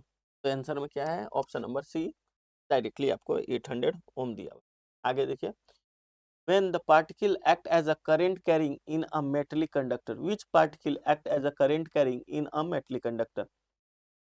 आपको अभी बताया था ना, I इक्वल्स टू होता है Q अपॉन टी, और Q इक्वल्स टू लगते हैं N E अपॉन टी, और E क्या होता है आपका, electrons, charge on electrons, charge on electrons. इसका मतलब है ये क्या है, only electrons, only ion, all electrons and defected electrons and electrons and ion, only ion electrons. तो ऑप्शन नंबर ई आपका क्या हो गया, करेक्ट हो गया। आगे नंबर हम बी लिखते हैं, बी में विच of the following is the descriptions of the largest size resistor. इसमें क्या है आपको, देखिए हम क्या निकालते कैसे इसे, P equals to V square upon R. आपको क्या कर रहा है, लार्जेस्ट साइज रेसिस्टर, मतलब रेसिस्टर का लार्जेस्ट साइज होगा तो ये क्या होगा, मेगा ओम में होगा, और इसकी वैल्यू क्या होगी 100 वाट पे हो जाएगी। तो ऑप्शन नंबर डी आपका करेक्ट हो गया। आपको इस फॉर्मूला से P equals to V square upon R, क्योंकि ये दोनों के बीच में रिलेशन क्या है हमारा, इनवर्सली रिलेशन हुआ करते हैं। आगे देखिए, thermistor has a temperature coefficient of resistance. तो इसको याद रखना हमेशा, थर्मिस्टर के कैसे टेम्परेचर कोफिशिएंट होते हैं, नेगेटिव हुआ करते हैं। तो ये क्या है आपके, थर्मिस्टर क्या होता है, टेम्परेचर मेजरिंग डिवाइस हुआ करती है, जो कि टेम्परेचर को मेजर करती है, और टेम्परेचर मेजर करती है, और इसकी जो टेम्परेचर कोफिशिएंट होती है वो क्या होती है आपका, नेगेटिव होते हैं। तो प्रश्न जो आपको आते हैं इसमें ऐसे ही आते हैं कि इसके जो टेम्परेचर कोफिशिएंट है वो कैसा है आपका, वो है आपका एक नेगेटिव हुआ करता है। तो आप सवालों को यहाँ तक देख लिए होंगे कि क्या है।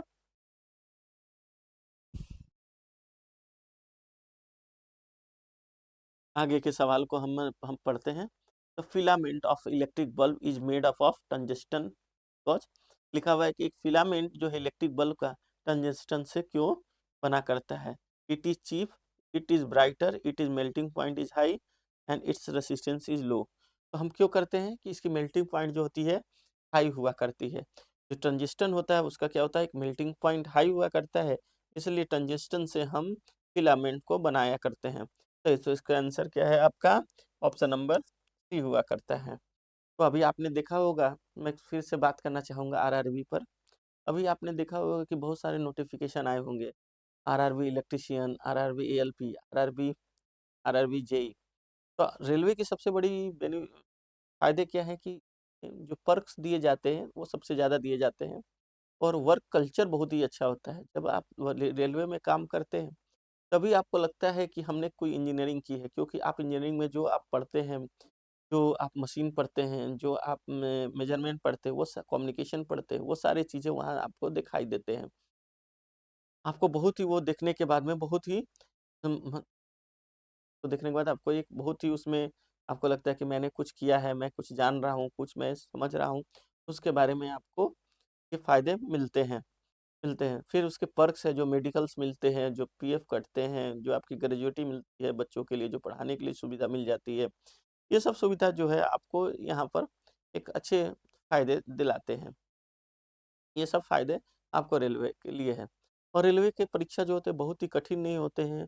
तो फिज़िक्स और केमिस्ट्री और बायोलॉजी जो क्लास 10 तक हम पढ़ते हैं, थोड़े-मोड़े 11-12 के भी आ जाते हैं, उसको भी हमें ध्यान से पढ़ने की ज़रूरत है। कल हमने बताया था कि कैसे हम पढ़ने के लिए से सबसे पहले जब हम फिज़िक्स, केमिस्ट्री हम पढ़ें, तो फ़र्स्ट ऑफ ऑल हम देखिए कि कितने सवाल हम मुझे आते हैं, क्या सवाल आते हैं। जैसे हम फिज़िक्स तो हमेशा पढ़ते हैं, लेकिन केमिस्ट्री हमारी भूल जाते हैं। फिज़िक्स में हम हमेशा, क्योंकि हमारा जो सब्जेक्ट होता है वो फिज़िक्स से रिलेटेड है, इसलिए हमेशा हम इसे याद रखते हैं। लेकिन केमिस्ट्री हमेशा उसकी नहीं रहती है, हम 10th के बाद या 12th के बाद उसे हम छोड़ दिया करते हैं, इसलिए नहीं आती। लेकिन हम केमिस्ट्री बेसिक चीज़ें पढ़ सकते हैं। जैसे केमिस्ट्री में बेसिक आता है कि ने आपको कौन सा आविष्कार किया, इलेक्ट्रॉन्स के आविष्कारक कौन थे, प्रोटॉन के आविष्कारक कौन थे, फिर रदरफोर्ड एक्सपेरिमेंट क्या था, किस चीज़ पर किया गया था, कहाँ किया गया था, किस ईस्वी में किया गया था। ये सारी चीज़ें जो आपको है, वो सारे आपको वहाँ पर प्रश्न पूछते हैं। फिर आपसे पूछा जाता है कि रो में कितने कितने रो होते हैं, कितने पीरियड्स होते हैं, मेटल किस साइड में होता है, नॉन मेटल किस साइड में होता है, मेटोलाइट किस में होता है, रिएक्टिविटी किसकी ज़्यादा होती है, स्टेबिलिटी किसकी ज़्यादा होती है। तो जो जब रिएक्टिविटी को कौन डिसाइड करता है, जो जल्दी से आपको इलेक्ट्रॉन को छोड़ देता है, और स्टेबिलिटी कौन है, जो अपने इलेक्ट्रॉन्स को टाइटली होता है। आपको बॉन्ड भी मालूम होगा, 3 तरीके के होते हैं। एक आयोनिक बॉन्ड होता है, मेटालिक बॉन्ड होता है, कोवैलेंट बॉन्ड होता है, हाइड्रोजन बॉन्ड होता है। तो जो वाटर हुआ करते हैं, उस वाटर के बीच में कौन-सा बॉन्ड हुआ करता है? वो हाइड्रोजन बॉन्ड बॉन्ड हुआ करते हैं। तो 2 H2O लिखते हैं ना, मतलब हाइड्रोजन में कितने हाइड्रोजन लेते हैं, 2, और ऑक्सीजन लेते हैं कितना, 1। तो 2 हाइड्रोजन एक ऑक्सीजन के साथ में हाइड्रोजन बॉन्ड के साथ मिला करता है। बहुत ही मजबूत तो बॉन्ड नहीं कह सकते हैं, ये ठीक-ठाक होता है। जो एंगल बनती है 2 हाइड्रोजन और 1 ऑक्सीजन के बीच में, 109 डिग्री की एंगल बनती है। तो प्रश्न कभी आपसे पूछ देगा कि 2 हाइड्रोजन और 1 ऑक्सीजन के बीच में कितने की एंगल बनती है? तो आपको बताना भी पड़ेगा कि 109 डिग्री की बनती है, किसकी रिएक्टिविटी ज़्यादा है। जैसे आपसे पूछ देगा कि एल्युमिनियम में कितने आउटर सेल में पाए जाते हैं इलेक्ट्रॉन्स। जैसे आप पढ़ते हैं इलेक्ट्रॉन्स में, तो आप पढ़ते हैं आप ऑक्टेट रूल, 2, 8, 8, 18 करके पूछते हैं। जैसे एच सेल में कितने इलेक्ट्रॉन मैक्सिमम लिख सकते हैं, 2। फिर क्या आता है एसपी, पी में कितने रख सकते हैं, 8। फिर डी में कितना रख सकते हैं, 18 हम बोलते हैं, लेकिन उसको हम 18 तक मैक्सिमम लेके जा सकते हैं। पी में कितना होता है, मतलब कि एसपीडीएफ रखते हैं, 2, 8, 18, 32 ऐसे करके रखते हैं हम। तो जैसे हम बोलते हैं एल्युमिनियम, एल्युमिनियम 13 है, तो एल्युमिनियम को कैसे डिवाइड कर सकते हैं हम, 2 एस में रख दिया, फिर आपने किस में रखा है, 8 आपने पी में रख दिया, तो पी के पास कितने हो गए, 8 हो गया। तो 2 प्लस 8 कितने हो गए, 10। और आपके आउटर सेल में कितने इलेक्ट्रॉन्स प्रेजेंट है, 3। अब 3 है, और 3 क्या चाहेगा, अनस्टेबल है, जल्दी से छोड़ देना चाहेगा। तो वो क्या कहेगा, इलेक्ट्रॉन को छोड़ देना या तो इलेक्ट्रॉन को ले लेना। जब आपको इलेक्ट्रॉन को स्टेबिलिटी चाहिए ऑक्टेट रूल के अनुसार, तो और 5 चाहिए, तब जाकर के वो 8 पूरा करेगा, और 3 को छोड़ेगा, तो उसके पास ऑलरेडी 2 और 8 ऑलरेडी है। तो इसके पास आउटर सेल में कितने इलेक्ट्रॉन है, 3, इसलिए वो 3 को छोड़ना ज़्यादा चाहेगा। तो इसलिए एल्युमिनियम को देखें, एल्युमिनियम +3 लिखते हैं, क्यों? +3 का मतलब होता है छोड़ रहा है। लेकिन एस पे कितना लिखते हैं, 2 लिखते हैं, एस माइनस ऑफ 2। ऐसा क्यों लिखते हैं? क्योंकि सल्फर के पास में 2 लेने की क्षमता होती है, 2 लेना चाहता है। जैसे हम क्या लिखते हैं, काशी गए SN Pandit, Kashi, C for Kashi, गए, G फॉर गैलियम, गए, सिलिकॉन, गैलियम, ऐसे हम पढ़ते चले जाते हैं। नाना, पापा, आंटी सब बीमार, नानी और नाइट्रोजन, पापा मतलब सल फास्फोरस, सब SB सब बीमार, ऐसे हम उसको याद करते हैं। कोई ट्रिक हम याद करते हैं, उस ट्रिक का यूज करते हैं, फिर उस ट्रिक को यूज करने के बाद में उसके हम सॉल्व करते हैं कि कितने इलेक्ट्रॉन्स उसके आउटर सेल में प्रेजेंट है। ऐसे भी क्वेश्चन पूछे जाते हैं। फिर क्वेश्चन पूछ जाते हैं कि कॉम्पोजिशन बताइए कि इसका रिएक्शन है तो इसके रिएक्शन कैसे होंगे। सबसे कठिन थोड़ी सी लगती है विद्यार्थियों को, विज्ञान के जो विद्यार्थी है और जो इंजीनियरिंग साइड के हैं उनको थोड़ी बायोलॉजी में थोड़ी सी कठिनाइयाँ आती है, क्योंकि वहाँ पर याद रखना सबसे मुश्किल बातें होती है कि ये जो हमने किया था इसका क्या नाम था, ये जो रखे थे इसका नाम क्या था। तो नेमिंग जो होती है बहुत ही थोड़ी कठिन हुआ करती है। तो सबसे पहले मैं तो आपसे यही गुजारिश करूंगा कि आप जो भी स्टार्ट करें, केमिस्ट्री ही स्टार्ट करें तो बेसिक से स्टार्ट करें कि बेसिक में आपने सबसे पहले आपने देखा कि केमिस्ट्री केमिस्ट्री में सबसे पहले हम गए तो केमिस्ट्री में देखे कि पहले हमारा बेसिक इसमें हम क्या पढ़ते हैं केमिस्ट्री में, charge particle, electron, proton, neutron. तो सबसे पहले बोले कि इलेक्ट्रॉन्स की खोज किसने किया, कितना चार्ज हुआ करता है, कब ईस्वी में खोजा गया। फिर प्रोटॉन था, प्रोटॉन की खोज कब हुई, कब किसने खोजा। फिर उसके बाद जाने के बाद एक्सपेरिमेंट जो जो करवाए गए उसको पढ़ा, उसको नोट करते गए। तो आपके पास में जब आपके पास में ज़्यादा नहीं 50 पेज में आपकी जब केमिस्ट्री की जो नोट्स बनी रहेगी तो आपके कोई भी सवाल आपके रॉन्ग नहीं होंगे, क्योंकि आपकी नोट्स जरूरी है। जब भी आप किसी सवाल को पढ़ते हैं उस सवाल को आप नोट कर लीजिएगा, जब भी रिवाइज कीजिएगा तो आपके पास में एक डेटा रहेगी जिस डेटा का आप उपयोग कर सकते हो। तो आगे आपका सवाल को हम उत्तर फिर से बनाते हैं। लिखा हुआ which of the following is essential condition for the transfer of heat from one body to another by the means of conduction. तो पहला ऑप्शन लिखा है both of the bodies must be at the same temperature. देखिए इसको समझाना चाहता हूँ। मान लो एक बॉडी है, दूसरा बॉडी कांटेक्ट में है, यहाँ टेम्परेचर T है, यहाँ टेम्परेचर भी T है, तो क्या हीट आपको ट्रांसफर होगा, दोनों के बराबर हीट समान होगा। तो जब भी हीट ट्रांसफर होता है, जब TA not equals to TB, यहाँ यदि हम TB यहाँ पर लिख दें नॉट इक्वल्स हुआ तभी हीट ट्रांसफर हुआ करते हैं। इसमें कौन सा ऑप्शन है, both the body must be metallic, one of the body must be a metal, both the body must be a different temperature. तो क्या होना चाहिए, यदि ये बॉडी आपका A है और ये बॉडी आपका B है तो दोनों के बीच का जो टेम्परेचर होना चाहिए, दोनों के बीच में डिफरेंस होना चाहिए, तभी आपको हीट ट्रांसफर हो जाता है। सिंपल सा एग्जांपल देता हूँ कि आप जो होती है रोटी को जो हम सीखते हैं वो आप देखिए जाइए चिमटे को, चिमटा जो है मेटल से बना रहेगा और जैसे ही मेटल से बना रहेगा आप उसको छूते हैं, आपके हाथ में क्या है, चिमटा है, तो आपको क्या गर्म लगने लगता है। क्यों, तो हीट जो है मेटल से होते हुए आपके बॉडी में प्रवेश हो रहा है, क्योंकि दोनों बॉडी का जब टेम्परेचर डिफरेंस अलग होगा तभी वो आपको हीट को ट्रांसफर होगा from one body by the other means of conduction, both the one of the body must be a metallic. समझ में आया आपको, यहाँ आप answer number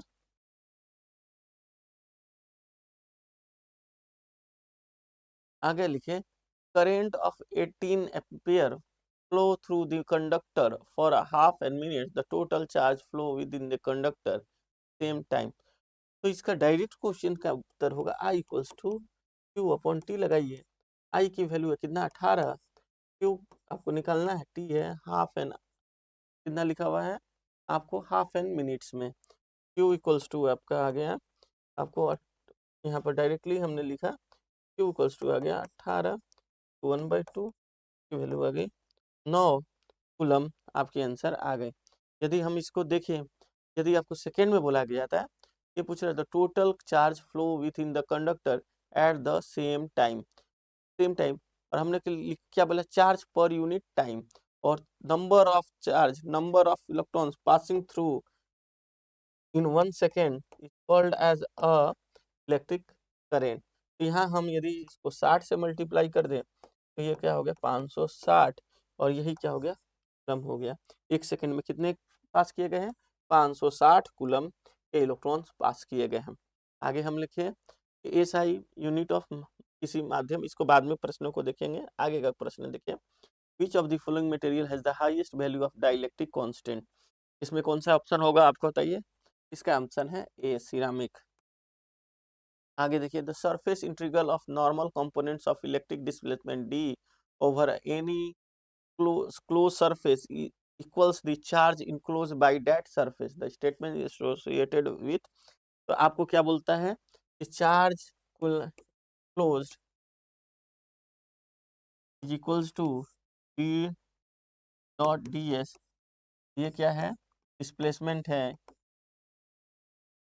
electric field displacement. और ये क्या किसको देता है, गॉस थ्योरम को। ये क्या बताता है, गॉस थ्योरम को बताता है। और ये कौन से ऑप्शन में है, ऑप्शन नंबर बी। यहाँ पर भी आपको सरफेस इंटीग्रल की बात है, इसको क्या लेते हैं हम, सरफेस इंटीग्रल। यहाँ लिखेंगे 0 to s। या तो दो तरीका है, चार्ज इंक्लोज इक्वल्स टू, हम ऐसे भी लिखते हैं, यहाँ लिखते हैं क्लोज, यहाँ 0 to s, यहाँ लिखते हैं d डॉट ds। और charge integral, surface integral of the normal component of electric displacement d over any close equals to the charge enclosed by that surface, and this theorem is given by a Gauss theorem. Gauss theorem क्या बोलता है कि जो electric field है E dot D S क्या होता है, आपको मालूम होना चाहिए। ई डॉट डी एस जो होता है इलेक्ट्रिक, आपको इलेक्ट्रिक डिस्प्लेसमेंट हुआ करता है। तो electric displacement over a charge integral क्या देता है, चार्ज फ्लक्स इंक्लोज देता है। पाई क्या है हमारा, इलेक्ट्रिक फ्लक्स है। तो E Q charge Q enclose is equals to D dot D S है। और इसी को जो थ्योरम को देता है वो क्या हमारा, वो थ्योरम जो है गॉस थ्योरम है। आगे प्रश्नों को देखें।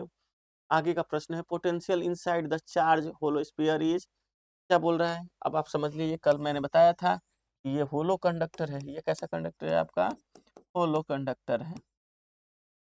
ये कैसा कंडक्टर है, ये आपका ये होलो कंडक्टर है। तो इस होलो कंडक्टर के अंदर में इलेक्ट्रिक फील्ड 0 होती है और पोटेंशियल जो होता है वो कांस्टेंट होता है। इसलिए हम E equals to minus D V by D L देखते हैं। और कांस्टेंट को जब हम डिफ्रेंशिएट करते हैं तो इसकी वैल्यू कितनी आ जाती है, 0 आ जाती है। तो क्या होगा, same at that of the surface. तो क्या पूछ रहा है, इलेक्ट्रिक पोटेंशियल क्या होगा, सेम होगा at that on the surface पर। इलेक्ट्रिक पोटेंशियल क्या होगा, समान होगा। अब अगला क्वेश्चन पूछ रहा है, the battery capacity in SI unit. तो बैटरी की कैपेसिटी यूनिट, एसआई यूनिट में क्या होगी, एम्पियर आवर हुआ करती है। बैटरी की जो कैपेसिटी है वो क्या होती है हमारा, एम्पियर आवर में हुआ करती है।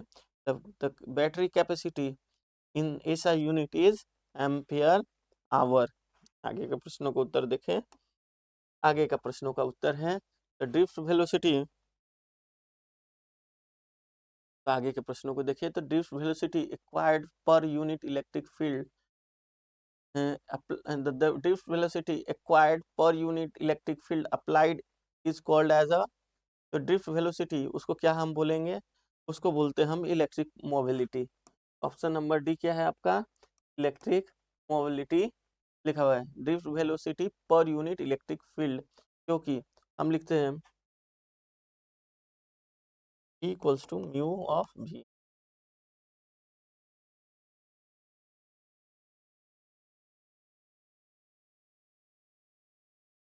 VD इक्वल्स टू म्यू,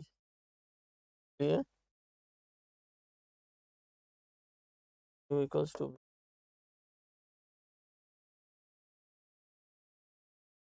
क्या हो गया, इलेक्ट्रॉन्स मोबिलिटी आपको ऑप्शन नंबर डी आता है। आगे देखें कि आपको यूनिट एंड डायमेंशन से है। कंडक्टेंस की यूनिट पूछा जा रहा है। Conductance is opposite of resistance. Resistance क्या होता है, रो एल अपॉन ए, यही आप जानते हो ना। और आगे क्या है, आपको आप लिखते हो कि R into I, I equals लिखते हो क्यू अपॉन, और क्यू को आप यहाँ पर पुट करते हो आई के जगह पे, R into Q upon Q, Q into E, और क्यू इक्वल्स टू लिखते हो सी ऑफ भी। क्यू यहाँ पर लिखे हो, यहाँ पर क्या है आपका, यहाँ पर, और Q in W equal to Q भी। तो आप यहाँ से सॉल्व करोगे तो जो ऑप्शन आएगा वो ऑप्शन आपको आना चाहिए, ऑप्शन नंबर आगे हम क्वेश्चन पूछे, which of the following statement is true about the resistance of a conductor. आगे पूछ देखते हैं कि इसमें से कौन सा स्टेटमेंट ट्रू है about the resistance of a conductor. Resistance of a conductor is inversely proportional to length of the conductor. Resistance क्या होता है, एल के प्रोपोर्शनल होता है, और एरिया के क्या लिखते हैं, R equal to rho L upon A, मतलब आर जो है एल का प्रोपोर्शनल होगा और एरिया के इन्वर्सली होगा। तो ध्यान दीजिए यहाँ पर, the resistance of a conductor is inversely proportional to the length of conductor. क्या स्टेटमेंट सही है, ये स्टेटमेंट पूरी तरह से गलत है। The resistance of a conductor is directly proportional to the area of a conductor. ये भी ऑप्शन आपका क्या है, गलत है। तीसरा ऑप्शन क्या है, the resistance of a conductor is inversely proportional to pressure applied on the conductor. तो ये भी क्या है, ऑप्शन आपका रॉन्ग है, क्योंकि प्रेशर और रेसिस्टेंस में कोई भी रिलेशन नहीं होती है।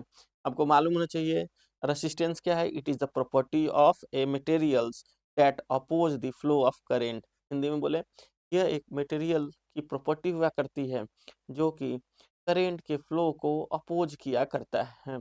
आपको समझ में आएगा, जब ये मटेरियल की प्रॉपर्टी है तो उसमें प्रेशर कैसे संभावित है। तो प्रेशर का कभी भी संबंध आपके रेसिस्टेंस से नहीं हुआ करता है। आपको समझ में आया होगा, resistance is always directly proportional to length and inversely proportional to the area. यहाँ तक आपको कोई दिक्कत नहीं हुआ होगा। तो ऑप्शन नंबर आपको लास्ट में डी है, जिसमें लिखा हुआ है the resistance of the conductor is inversely proportional to the area of the conductor. किसके, एरिया ऑफ द कंडक्टर, इसलिए ऑप्शन नंबर डी आपका राइट हो गया। आगे देखिए, the parallel combination of resistance the voltage is the parallel combination of resistance. मान लो इसका मतलब है कि एक रेसिस्टेंस यहाँ, दूसरा रेसिस्टेंस यहाँ, तीसरा रेसिस्टेंस यहाँ, चौथा रेसिस्टेंस आपको यहाँ। ये चार रेसिस्टेंस है, चारों किस में कनेक्टेड है आपको, पैरेलल में। तो यहाँ कितना हो गया, voltage are same in parallel and current are different. Voltage जो होता है हमेशा पैरेलल में क्या होता है, सेम होता है। यहाँ क्या हो गया कि करें voltage are same and current are different. Voltage क्या है आपका सेम है, लेकिन करंट आपका क्या है, डिफरेंट हुआ करती है। जब भी पैरेलल में हम रेसिस्टेंस को जोड़ते हैं, कनेक्ट किया करते हैं, तो वोल्टेज हमेशा आपका समान होता है। तो हम देखेंगे सेम अक्रॉस ईच रेसिस्टेंस। कह रहा है क्या कि वोल्टेज क्या होगा, तो क्या होगा, क्या लोअर होगा, गलत है ऑप्शन। हाइयर होगा, गलत है ऑप्शन। समान होगा, सही है ऑप्शन। तो ऑप्शन नंबर सी जो हो गए आपके सही हो गए। आगे क्वेश्चन है, determine the heat dissipated through the resistor of 15 ohm resistance when 0.5 ampere of current passing through the resistance of 8 coulomb। तो यहाँ से हमें क्या निकालना है, सबसे पहले आप देखिए, सबसे पहले हम यहाँ से क्या क्या निकालने की कोशिश करें। आपसे पूछ रहा है हीट डिसिपेटेड, तो H इक्वल्स टू क्या होता है हमारा, आई स्क्वायर आर इंटू टी। समझ में आ रहा है, आई की वैल्यू दी हुई है, आर की वैल्यू दी हुई है और टी दिया हुआ है। तो आपको क्या दिया हुआ है, आई की वैल्यू कितनी दी हुई है, आई आपको दिया हुआ है 0.5। तो क्या इसको हम लिख सकते हैं, आर को 1/2 लिख सकते हैं, क्या इसको 15 1/2, तो यहाँ लिखेंगे 1/2 का होल स्क्वायर। ये लिखते हैं 15 और इसे लिखते हैं 8 ऑफ सेकेंड। तो यहाँ से हमने जब निकाला तो क्या हो गया 1/4 तो 15 इंटू 8, यहाँ से क्या हो गया 2। H इज इक्वल्स टू क्या हो गया 30, और जहां आपको ऑप्शन में 30 दिखाई दे वही आपका आंसर सही हो जाए। ये कब पूछा गया है, आरआरबी मुंबई जेई 2008 में इस सवाल को पूछे गए हैं। तो क्या है कि आरआरबी के जो भी सवाल होते हैं हमेशा रिपीट हुआ करते हैं। यदि आपका बेसिक क्लियर है, आप छोटे छोटे जैसे रेसिस्टेंस के बारे में जानते हैं, उसके प्रॉपर्टीज के बारे में जानते हैं, इंडक्टर के बारे में जानते हैं, इंडक्टेंस के बारे में जानते हैं, कैपेसिटर के बारे में जानते हैं, फेरेडेस लॉ जानते हैं, बेसिक कूलम्ब्स लॉ जानते हैं, गॉस हम जानते हैं, बेसिक बस फॉर्मूला याद होना चाहिए, किस प्रिंसिपल पर काम करना चाहिए, कैसे काम करता है, बस आना यही चाहिए। फिर आपको यूनिट निकालने आता है, डायमेंशन निकालने आता है, बेसिक कैलकुलेशन निकालने आते हैं, तो आप इसी बहुत सारे प्रश्नों को बहुत ही आसानी तरीका से सॉल्व कर सकते हैं हम। क्योंकि ये जो प्रश्न है हमेशा रिपीट करते हैं, उसमें केवल डेटा आपका चेंज रहता है, वैल्यू चेंज हुआ करते हैं और कुछ सवालों में कोई अंतर नहीं होता है। तो आप यदि 10-15 साल के प्रीवियस वैल्यूज़ को देखते हैं, डेटा को देखते हैं, उससे आप एनालिसिस करते हैं, तो आप ज़रूर उसमें आपको किसी भी तरीक़े का कोई भी कठिनाइयाँ नहीं आती। तो फिर से मैं एक आपको कहानी सुनाना आपको चाहूँगा कि एक बार बुद्ध जो है अपने शिष्यों के साथ कहीं जा रहे थे और एक जंगल से वो गुजर रहे थे। तो एक उनका शिष्य ने एक छोटे से वृक्ष को उखाड़ दिया और वो हँसने लगा कि देखिए गुरुदेव, हमने वृक्ष को पूरी तरह से समाप्त कर दिया। बहुत थोड़े दूर तक बुद्ध गए और ऊपर से उसे हँसने लगे। तो उनके शिष्य ने उनसे पूछा कि आप क्यों हँस रहे हो? आपको हँसी आई जब मैंने ऐसा किया? आपको तो क्रोधित होना चाहिए था। आपने एक छोटे से वृक्ष का कोई भी कसूर नहीं है, उसको तुमने उसे कबाड़ दिया, उसे तुमने तोड़ दिया। तो बुद्ध ने जवाब दिया कि तुमने उसे तोड़ा तो, लेकिन वो मरा नहीं, वो फिर से जीवित होगा। कुछ देर के बाद में वर्षा हुई, फिर से वो निकल के आ गया। तो जब भी हम सोचते हैं कि किसी व्यक्ति को हमने तोड़ दिया है, हमने उसे बर्बाद कर दिया है, व्यक्ति टूट चुका है, वो कोई कंपटीशन नहीं निकाला है, तो वो पूरी तरह से खत्म हो गया है, उसकी कोई अहमियत नहीं है। ये हमारी एक मन की एक बस एक मन की तरफ से आया करती है और कुछ नहीं कहा जाता, एक डर हुआ करता है। वो व्यक्ति के अंदर में अब तभी उसी इस तरह की साहस होती है, जब भी उसके अंदर में कोई एक अपॉर्चुनिटी आती है, मौका आती है, उसको हमेशा वो ग्रैब्स करने की कोशिश करता है, उसे लेने की कोशिश करता है। क्योंकि उसके अंदर की शक्ति अभी भी जिंदा है, जो उसे आगे की तरफ कहीं पर भी ले जा सकती है, उसे आगे की सीढ़ियों पर आगे कर सकती है। आगे हम प्रश्नों को करें। प्रश्न यहाँ पर है कि 20 degree Celsius the aluminium wire has a resistance of 3 ohms।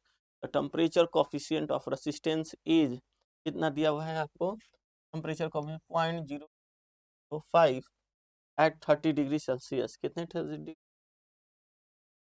आपसे पूछ रहा है, कितना होगा द टेम्परेचर कोफिशिएंट? क्या बोल रहा है? What is the approximate resistance of the wire? इसको हम क्या लिखते हैं? R equals to R naught 1 plus delta of T. तो आपको यहाँ पर क्या है, R नॉट की वैल्यू कितनी? 1 रखिए, अल्फा है 0.0005। पहले कितना था? 20, अभी कितना है? 10। तो R इक्वल्स टू क्या हो गया? 30। यहाँ रखिए 1, 1। यहाँ आपने क्या किया, उससे कर दिया, तो इसकी हो गई 0.0305। यहाँ पर हमने लिख दिया 30, 1.0, जो उत्तर आ गई करीबन 3 5 15, 9.04। ऑप्शन में देखते हैं, जो ऑप्शन होगा वही आपका आंसर में सही होगा। क्या था पहले आपका? 30, अब 30 से क्या हो गया आपको?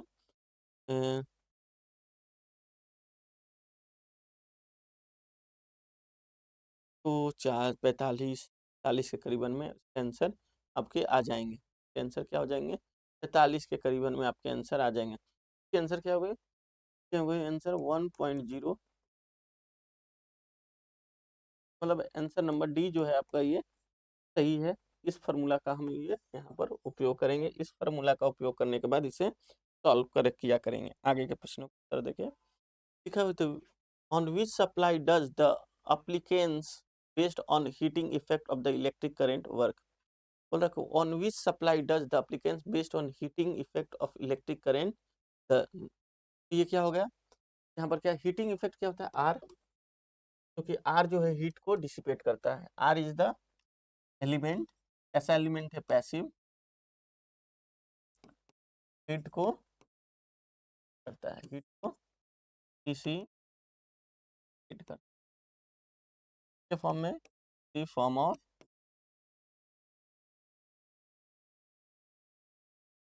के फॉर्म में करता है, in the form of heat के फॉर्म में डिसिपेट एनर्जी को क्या करता है। और आर जब रखा रहता है, ये एवरेज आरएमएस दोनों को लिया करता है। Average for DC, RMS for AC. ये रख लीजिएगा। इसलिए यहाँ पर आंसर क्या होगा, बोथ ए एंड। समझ में आ गया। प्रश्न है, what will be the resistance of A resistor when the current through the resistor is 2 ampere and potential difference between the end of resistor is 40 volt. यहाँ कितना वोल्टेज दिया हुआ है आपको, यहाँ जो वोल्टेज दिया हुआ है वो लिखा हुआ है 40 वोल्ट, और आपको करंट की जो वैल्यू दी है कितना दिया हुआ है 2। यहाँ से आपने रेसिस्टेंस की वैल्यू जो निकाल ली V अपॉन आई, जी की वैल्यू कितनी है 40, और यहाँ क्या है 2, इसलिए इसकी वैल्यू कितनी आ गई 20। जहाँ ऊपर में दिखाई देगा 20 वही आंसर है, मतलब ए नंबर ऑप्शन जो है आपका सही हो गया। आगे प्रश्नों को देखिए। आगे का प्रश्न है, the factory run in 4 shift of 6 hour each which it consume 36 watt, 6 watt, 50 watt और 20 watt in each shift, calculate the energy consume. Hindi में है, फिर से पढ़ते हैं।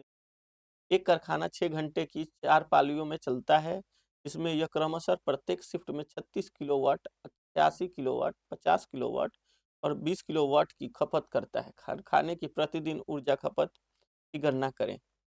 किलोवाट घंटे में करना, किलोवाट आवर में कितना एनर्जी को वो कंज्यूम करेगा। तो क्या है, डायरेक्ट आप मल्टीप्लाई कर दीजिए, मल्टीप्लाई कर दीजिए 36 गुना 6, आगे मल्टीप्लाई कीजिए 86 इंटू 6, 86 गुना 6, 20 गुना 6, अगेन 50 गुना 6। अब इसको गुना करने के बाद देखिए 36 इंटू 6 कितना हो गया 6, और ये क्या हो गया 216, क्या हो गया 6, 6 का 36, 8 8 छः 48 और 3 551, ये हो गया 12, तो 20, ये कितना हो गया 50 इंटू 6 मतलब 300। सबको जोड़िए 12 2 1 2 3 2 5 2 5 7 1 8 8 3 11 1152, ये केवल ऑप्शन दिखाई दे रहा है, इसलिए ऑप्शन नंबर सी सही हो गया। बस क्या करना है, जितना वाट दिया हुआ उसको, जितना शिफ्ट में दिया हुआ, एक शिफ्ट में दिया हुआ 50, दूसरे शिफ्ट में आपको दिया हुआ 86, तीसरे शिफ्ट में दिया हुआ 36, चौथे शिफ्ट में दिया 20, तो जितने भी चारों शिफ्ट है वो कितने कितने पाली में चलते हैं, 6-6 घंटा में चलते हैं। तो कुछ नहीं करना, केवल 6-6 को जितने भी वाट दिए हैं उससे मल्टीप्लाई कर दीजिए, और उसका आपका जो फाइनल वैल्यू है, आपका जो फाइनल सोल्यूशन है वो आपका आ जाएगा। ये बहुत ही साधारण से सवाल होते हैं, बहुत ही आसान से सवाल होते हैं, इसको करना बहुत ही टफ नहीं होता, इसको बहुत ही हम आसानी से इसको हम कर लिया करते हैं। यहाँ तक तो आपको कोई भी दिक्कत नहीं हुआ होगा, आपको बहुत ही आसानी से आप सॉल्व कर लिए होंगे। आगे के क्वेश्चन को देखते हैं, विच of the following statement is true. ये क्या है, बहुत सारे प्रश्न आपको बताया था ना, ट्रू और फॉल्स पे भी होते हैं, बहुत सारे सवालों में पूछता है कि which of the following is a false. आप क्या करेंगे कि ट्रू ट्रू हमेशा करते आए हैं, फॉल्स आप पढ़ते नहीं है, और उसमें आप जब क्वेश्चन को सॉल्व करते हैं तो आपसे क्या होता है, गलतियां हो जाती है maximum time.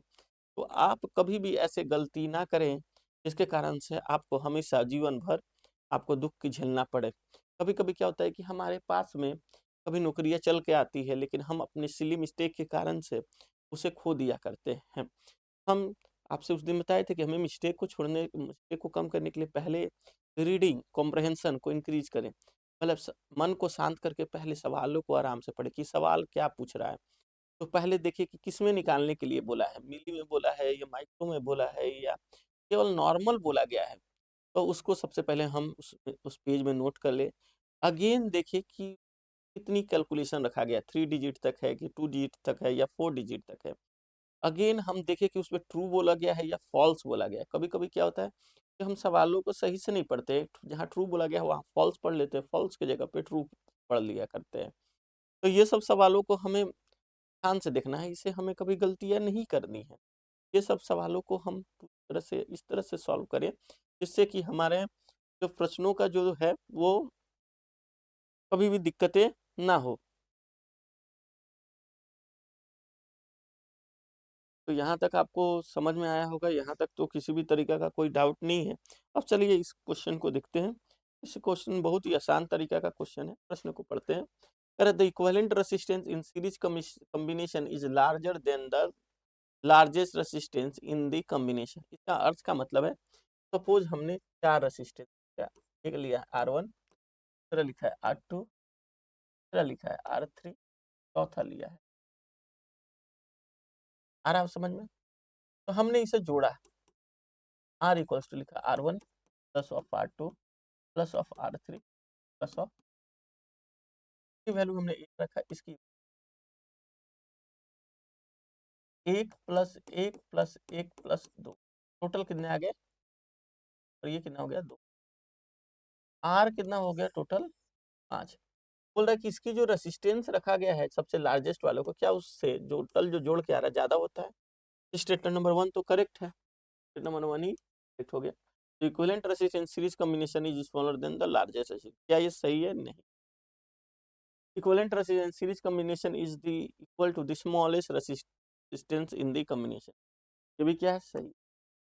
The equivalent resistance in series combination is equals to the largest resistance in the combination। क्या आपको 5 जो है 2 के बराबर होगा? कभी भी ऐसा पॉसिबल नहीं हो सकता है, इसलिए ऑप्शन नंबर 2 जो है आपका, तो डी भी है, ऑप्शन नंबर डी जो है आपका वो रॉन्ग हो गया। यहाँ तक आपको समझ में आया होगा। आगे का प्रश्न है, दो इनकेडेंस लैंप है, इनकेडेसेंट लैंप है, वो उसका पैटेज दिया हुआ है 40 watt 60 watt, are connected in series with a voltage of 230 volt, which out of the lamp will glow brighter.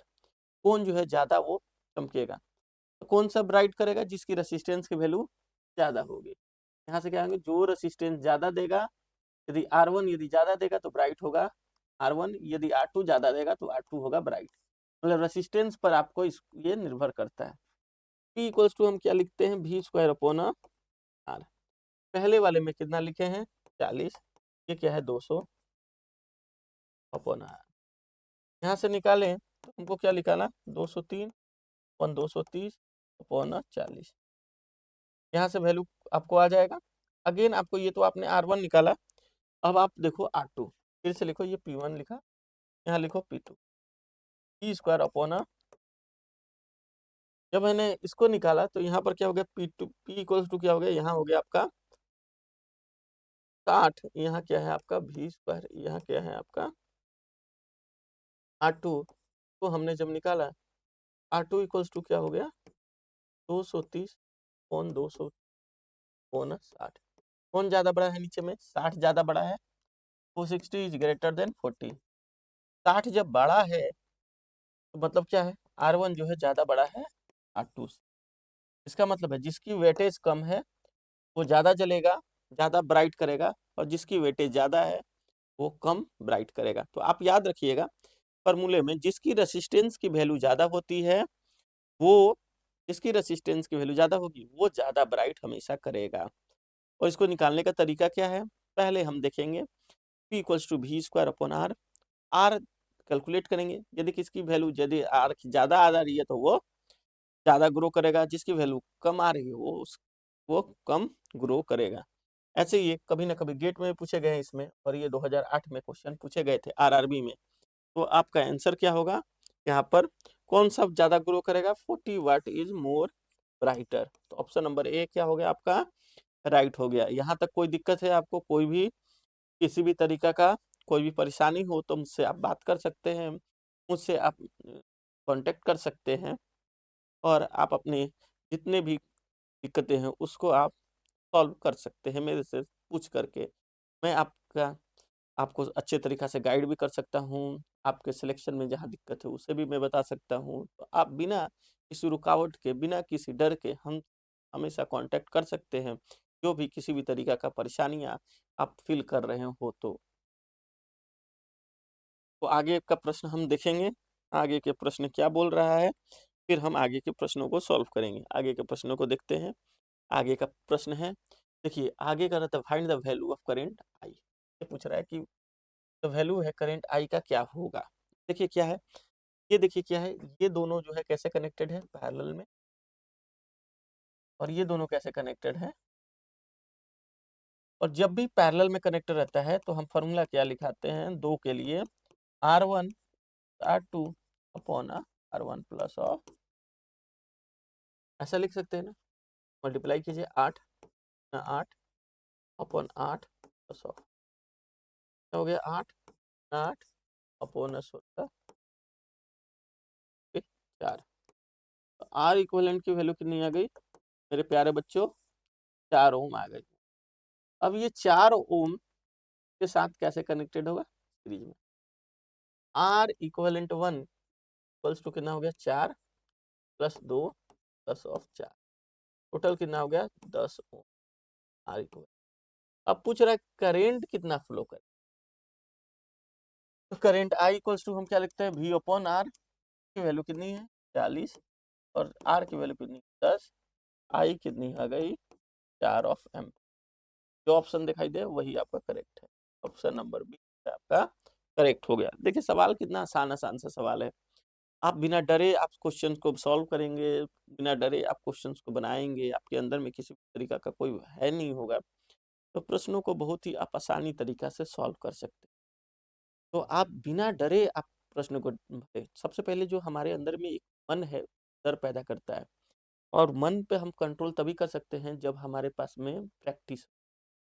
Practice क्या है, डर को कम करता है, ओवरकम करता है। जैसे हम जब बार बार क्वेश्चन को सॉल्व करते हैं तो हमारे सबकॉन्शियस माइंड और चेतन में ये चीज चला जाता है, हमारे अंदर साहस है।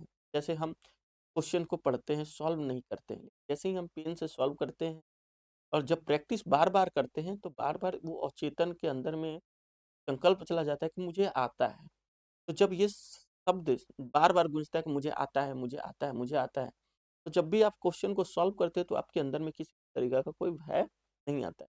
लेकिन जब आप प्रैक्टिस नहीं करते हैं, बहुत ही दिन के बाद सवालों को सॉल्व करते हैं, तो पहली बार जब आप क्वेश्चन को सॉल्व करने बैठते हैं तो डेटा का कैलकुलेशन गलत कर देते हैं, क्योंकि ये सारी चीज़ें प्रैक्टिस से आती है। क्योंकि सबकॉन्शियस माइंड जो अति अचेतन मन है आपको रोकता है, डर पैदा करता है, बस रुक जाओ, डर गए हो, तुम्हें आगे नहीं करना है। तो क्या है ये चीज़ें आपके अचेतन से आता है, और अचेतन को से आप अचेतन को में तभी अपने शब्दों को डाल सकते हैं जब आपके पास बहुत ही ज़्यादा प्रैक्टिस।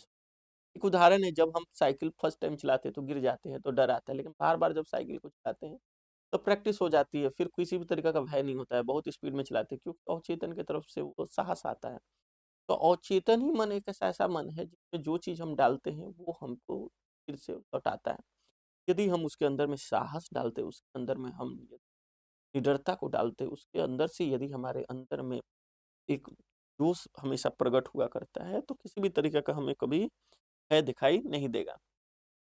आगे का प्रश्न है कि the internal assistance of a ideal current source. आपको बोला था ना कि दो चीजें बताया था पहला कल, एक बताया था वोल्ट मीटर, फिर बताया था एमीटर, फिर बताया था हमने वोल्टेज सोर्स, और आगे बताया था करेंट।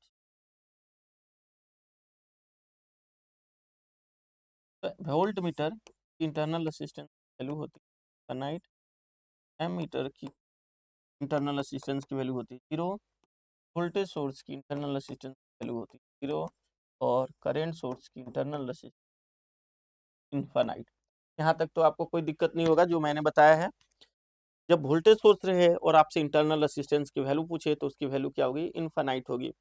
जब एमीटर रहे और उससे पूछे कि इंटरनल असिस्टेंस की वैल्यू क्या होगी तो उस समय आपकी जो वैल्यू होगी क्या होगी 0 होगा। आगे वोल्टेज सोर्स रहे तो उस समय वोल्टेज सोर्स के केस में जो इंटरनल असिस्टेंस का वैल्यू जो होगा क्या होगा 0 होगा, और करेंट सोर्स रहे उस समय आपका इंटरनल रेसिस्टेंस की वैल्यू जो होगी क्या होगी इनफाइनाइट हुआ करेगी। यहाँ तक कोई दिक्कत नहीं है, आपको ये सवाल समझ में आया होगा। तो यहाँ पर इनफाइनाइट क्या दिया हुआ है, इनफाइनाइट ऑप्शन नंबर डी में आपके दिए गए हैं। आगे के सवाल को देखें। आगे का सवाल यहाँ पर दिया हुआ है, ये भी सर्किट से है, पूछ रहा है कि इक्विवेलेंट रेसिस्टेंस की वैल्यू क्या है। तो आप देखो ये दोनों जो कैसे कनेक्टेड है, आपको ये दोनों सीरीज में कनेक्टेड है, क्योंकि यहाँ से गया ये, फिर यहाँ से ऐसे चला आया।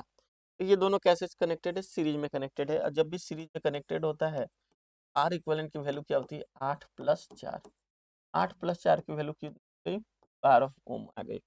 अब ये 12 और 6 कैसे कनेक्टेड है, आप यहाँ से लिखोगे R equivalent 1 equals to 12 into 6 upon 12 plus of 6। इसकी वैल्यू कितनी हो गई, क्योंकि 12 इंटू 6 अपॉन 18, 18 4 की वैल्यू क्या होगी 4 ऑफ ओम। जहाँ ऑप्शन दिखाई दे 4 ऑफ ओम वही आपका सही हो। ऑप्शन नंबर बी क्या हो गया आपका सही हो गया। आपको समझ में आएगा। सवालों को डरना नहीं है, बस सीरीज पैरेलल देखना है। ये दोनों क्या सीरीज है, कहीं सीरीज पैरेलल कैसे चेक करते हैं, जहां आपको रास्ता दिखाई दे, जहां से फिर रास्ता बन जाए, वो क्या हो गया, पैरेलल हो गया। जहां कोई रास्ता नहीं है, जहां रास्ता की अंत हो गई, जिसके बाद कोई रास्ता ना मिलता हो, जहां से पाथ ना बढ़ता हो, जहां सिंगल पाथ हो, उसे क्या कहेंगे, हम सीरीज कहेंगे। तो सीरीज और पैरेलल पहचानने का एक ही तरीका है, जहां पाथ हो उसको बोलते हैं हम, जहां रास्ता हो उसको कहेंगे हम पैरेलल, जहां कोई पाथ ना हो, जिसके आगे कोई पाथ ना हो, सब समाप्त हो गया हो, कोई पाथ ना रख दिखाई दिया हो, सब समाप्ति हो गई हो, जिसके आगे कोई पाथ ना हो, अब पाथ आपकी जब खत्म हो चुकी हो, तो उसको हम कहते हैं सीरीज में बोलते हैं। तो इसलिए यहाँ पर आंसर कितना आ गया, 4 आ गया। आगे का सवाल को हम देखें। अब पूछ रहा है कि the hot wire supply a 10 kilojoule in 10 minutes, what is the potential difference across the wire when the current is 2 ampere.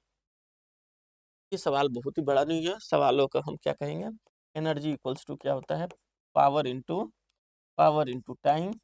में टाइम दिया हुआ है, मिनट्स में दिया हुआ है, इसको सेकंड में हम कर लेंगे। तो 100 रखे, यहाँ हमने किलो जूल मतलब 10⁻³ पी रखे, यहाँ क्या लिखा हुआ है 10 मिनट्स को यदि हम सेकंड में करेंगे तो 60, ठीक है अभी रखते हैं। तो P इक्वल्स टू क्या हो गया हमारा, P इक्वल्स टू हो गया 10⁻⁴ अपॉन 60। यहाँ से क्या निकाला हमने, पावर निकाला। और पावर इक्वल्स टू क्या होता है, V इंटू आई। यहाँ तक समझ आ गया, V इंटू आई। करेंट की वैल्यू दी हुई है तो यहाँ देखिए 10⁻⁴ अपॉन 60 V, तो V की वैल्यू कितनी आ गई, 10⁻⁴ 60 1 तो 100 कितना आ गया, 1000 अपॉन 12, 12 8 96, 12 तिया 36, 83.33 दिखाई दिया। ऑप्शन नंबर बी में देखे। तो सवाल क्या है, बहुत टफ नहीं है। सवाल में क्या है, एनर्जी पूछ रहा है, तो एनर्जी इक्वल्स टू क्या होता है, पावर इनटू टाइम, और पावर इक्वल्स टू क्या होता है, वोल्टेज इनटू करंट। यही दो फॉर्मूले पे इस सवाल को तैयार किया जाता है। तो जब भी ऐसा सवाल हो तो सबसे पहले फॉर्मूले आप 10 बार, तरीका क्या है, तो जितने फॉर्मूले हैं जो वोल्टेज पर हो, करंट पर हो, रेसिस्टेंस पर हो, इंडक्टेंस पर हो, कैपेसिटेंस पर हो, आप एक कॉपी में लिख लीजिए। एनर्जी से रिलेटेड हो, आपको पोटेंशियोमीटर से रिलेटेड हो, एमीटर से रिलेटेड हो, मल्टीमीटर से हो, वोल्टमीटर, सबको आप एक कॉपी में लिख दीजिए। उस कॉपी में लिखने के बाद में उस फार्मूले को 1-2 बार आप दोहराते रहिए। जब आप दोहराएंगे, रिपीट करेंगे, तो वो फार्मूला आपके सबकॉन्शियस में चला जाएगा और कभी भी आपसे मिस्टेक नहीं होगा। तो परीक्षा में सबसे बड़ी दिक्कत क्या होती है कि हम जो है वो भूल जाते हैं कि कौन से फार्मूले कब लगाते हैं, और एग्जामिनेशन में हर बार ऐसे देखने को मिला करते हैं। तो आपसे हमेशा एक रिक्वेस्ट रहेगी कि आप फार्मूले को आप बहुत ही अच्छे तरीका से लिखो, याद करो। फार्मूले को आप हमेशा रिमेम्बर करो, भोर सुबह में याद जाओ तो प्रैक्टिस करो, सुबह में हमेशा याद रखो। ऐसे हमेशा करते जाना है। आगे का क्वेश्चन क्या है आपको, आगे का क्वेश्चन है ये, calculate the value of maximum safe current that can flow in 50 ohms 4 watt resistor. तो इसको क्या कहेंगे, इसको हम निकालते हैं वाट रसिस्टर में। इसको हम लिख सकते हैं H equals to I square into R में। तो क्या है, ये पावर भी है, power equals to I square R भी लिख सकते हैं। जैसे हम क्या लिखते हैं, P equals to V into I, और हम क्या लिख सकते हैं, करेंट है तो I into R square. Current की वैल्यू कितना दिया हुआ है, निकालना है आई स्क्वायर का। आर की वैल्यू कितनी दी हुई है, आपको 50 दिया हुआ है। यहाँ वॉट कितना दिया हुआ है, 4 watt. Surface value of current that can flow in 50 ohms 4 watt resistor. तो इसकी वैल्यू जो है कितनी आ गई, आई स्क्वायर की 4 अपॉन, तो इसको हमने क्या किया, 2/25 में कर दिया। तो आई इक्वल्स टू हो गया 1.444 अपॉन 5। तो 1.414 तो हम करेंगे, तो हम जब ने डिवाइड किया तो ये कितना हो गया, 5 दूनी के 10, 5 दूनी के यहाँ पॉइंट लेते हैं तो 5 दूनी के 10, 4 तो 5 8 इतना 0.28। जो ऑप्शन नंबर ए है वो क्या हो गया हमारा, करेक्ट ऑप्शन हो गया है, ए हो गया करेक्ट आंसर। तो हम जो है P इक्वल्स टू, हमको याद क्या करना है, I equals to B upon R, R equals to R naught upon R naught 1 plus alpha delta T R की वैल्यू है equals to V into I, और आपको H equals to I square R into T, heat dissipation के case में है। Energy equals to आपका क्या है, टाइम है, आपका क्या है यहाँ पर टाइम हुआ करता है, ये आपका क्या होता है, पावर हुआ करता है। ये सारे फॉर्मूले आपको बेसिक्स लॉ पे आपको रखने करने पड़ेंगे, क्योंकि इस समय आपको हमेशा फॉर्मूले बेस्ड, जब सीरीज कनेक्टेड है, सीरीज इन सीरीज कनेक्शंस में R equivalent is equals to R1 plus of R2, parallel में R equivalent equals to R1 dot R2 upon R1 plus of R2। यहाँ तक समझ में आ गया होगा, किसी भी तरीके का कोई डाउट नहीं हुआ होगा, आपको समझ में तुरंत आ रहे हो। आगे सवाल को करते हैं। Relation between electric power and current is, तो आप देखिए अब क्या होता है, P इक्वल्स टू हम क्या लिखते हैं, V इंटू आई। तो P डायरेक्टली प्रोपोर्शनल, यदि V आपका कांस्टेंट, V आपका क्या है, कांस्टेंट है, तो V यदि आपका कांस्टेंट है तो P इक्वल्स टू क्या लिखेंगे, K इंटू आई, और P डायरेक्टली प्रोपोर्शनल टू क्या हो जाएगा, आपके आई के, आपके क्या हो गए, ये डायरेक्टली प्रोपोर्शनल हो गए आई के। अगला क्वेश्चन, यदि आई को कांस्टेंट रख दिया जाए, प्रश्न आ जाए, और V आपका वेरिएबल है, तो P डायरेक्टली प्रोपोर्शनल क्या हो जाएगा, V के। यहाँ तक समझ में आ गया। अगला क्वेश्चन आ सकता है, P इक्वल्स टू हम लिख सकते हैं I square into R. I हमारा कांस्टेंट,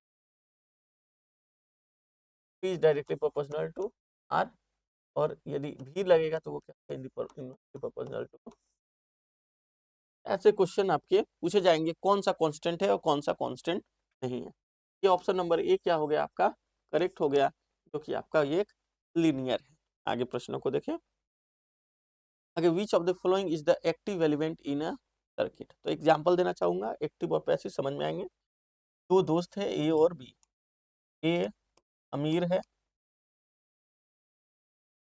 और बी गरीब है। ए अमीर है और बी गरीब है, दोनों 10th पास करते हैं प्रयागराज से, और ए और बी सोचते हैं कि अब हमें तैयारी करना चाहिए, तो वो दिल्ली चले जाते हैं। दिल्ली चले गए 12th के लिए।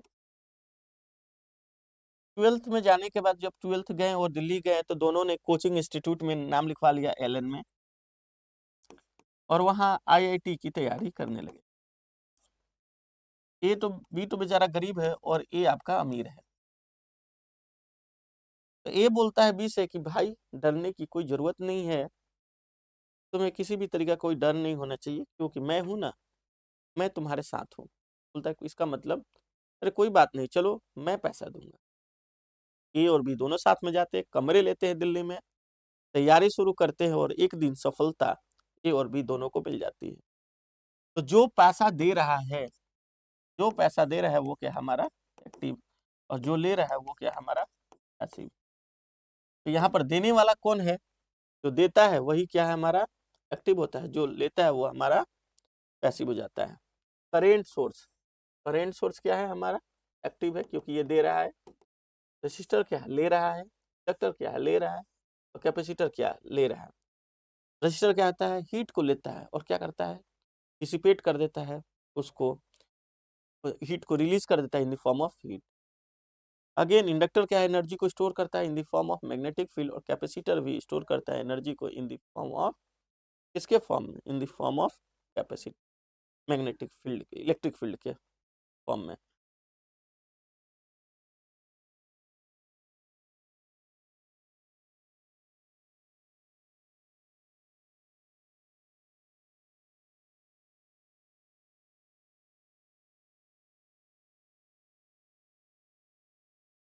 तो यहाँ तक तो आपको समझ में आया होगा। आगे के प्रश्नों को करते हैं। आगे का प्रश्न है, which of the following is the Curie temperature, Kelvin temperature for iron. तो ये क्या है, मेमोरी बेस्ड क्वेश्चन है, और इसको हमेशा याद रखने पड़ते हैं। इसको हम लेते हैं आयरन के लिए, क्या लिखते हैं, आयरन नंबर बी। आगे देखते हैं, what is the critical temperature for lead below which it show the for conductivity. इसका आंसर क्या होगा लीड के लिए 7 पॉइंट। आगे which of the following terms is analogous to conductivity, कौन सा है एनालोगस है कंडक्टिविटी के? इंडक्टेंस, परमिएबिलिटी, रिटेंटिविटी, रेसिस्टिविटी, कौन सा है? ऑप्शन नंबर डी, क्योंकि हम कंडक्टिविटी को हमेशा रेसिस्टिविटी को ही देखते हैं, एनालोगस लेते हैं। आगे देखते हैं, टू वॉल्व है,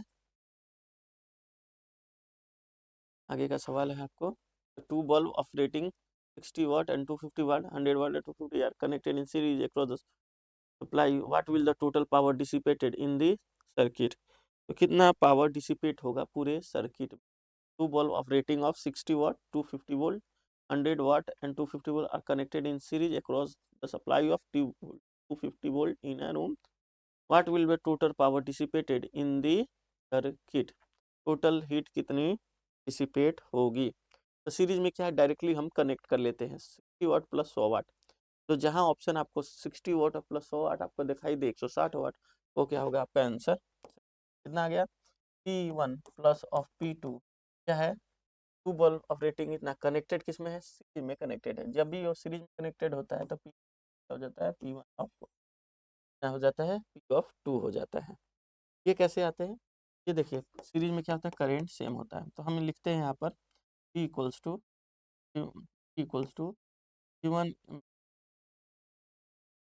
to I square into R1, और P2 इक्वल्स टू लिखते हैं आई स्क्वायर इंटू R2, और इक्वल्स टू लिखते हैं आई स्क्वायर इंटू, तो P इक्वल्स टू हम क्या लिखेंगे? आई स्क्वायर R है, तो आपको क्या लिखिएगा? इक्वल्स टू हमने क्या किया? आई स्क्वायर इंटू आर लिख दिया। अब देखिए P equals to P1 plus of P2 लिखते हैं, यहाँ से आई स्क्वायर ले लिए तो यहाँ क्या लिखा बचा? आर, यहाँ आई स्क्वायर ले लिए तो यहाँ बचा क्या? R1, क्या बचा? आई स्क्वायर इंटू R2, तो आई आई कट गया तो R इज इक्वल्स टू क्या बचा? R1 plus of R2। ये क्या हो गया? डायरेक्ट कनेक्ट हो गया, और आंसर क्या हो गया आपका? डी आपका जो है सही आंसर हो गए हैं।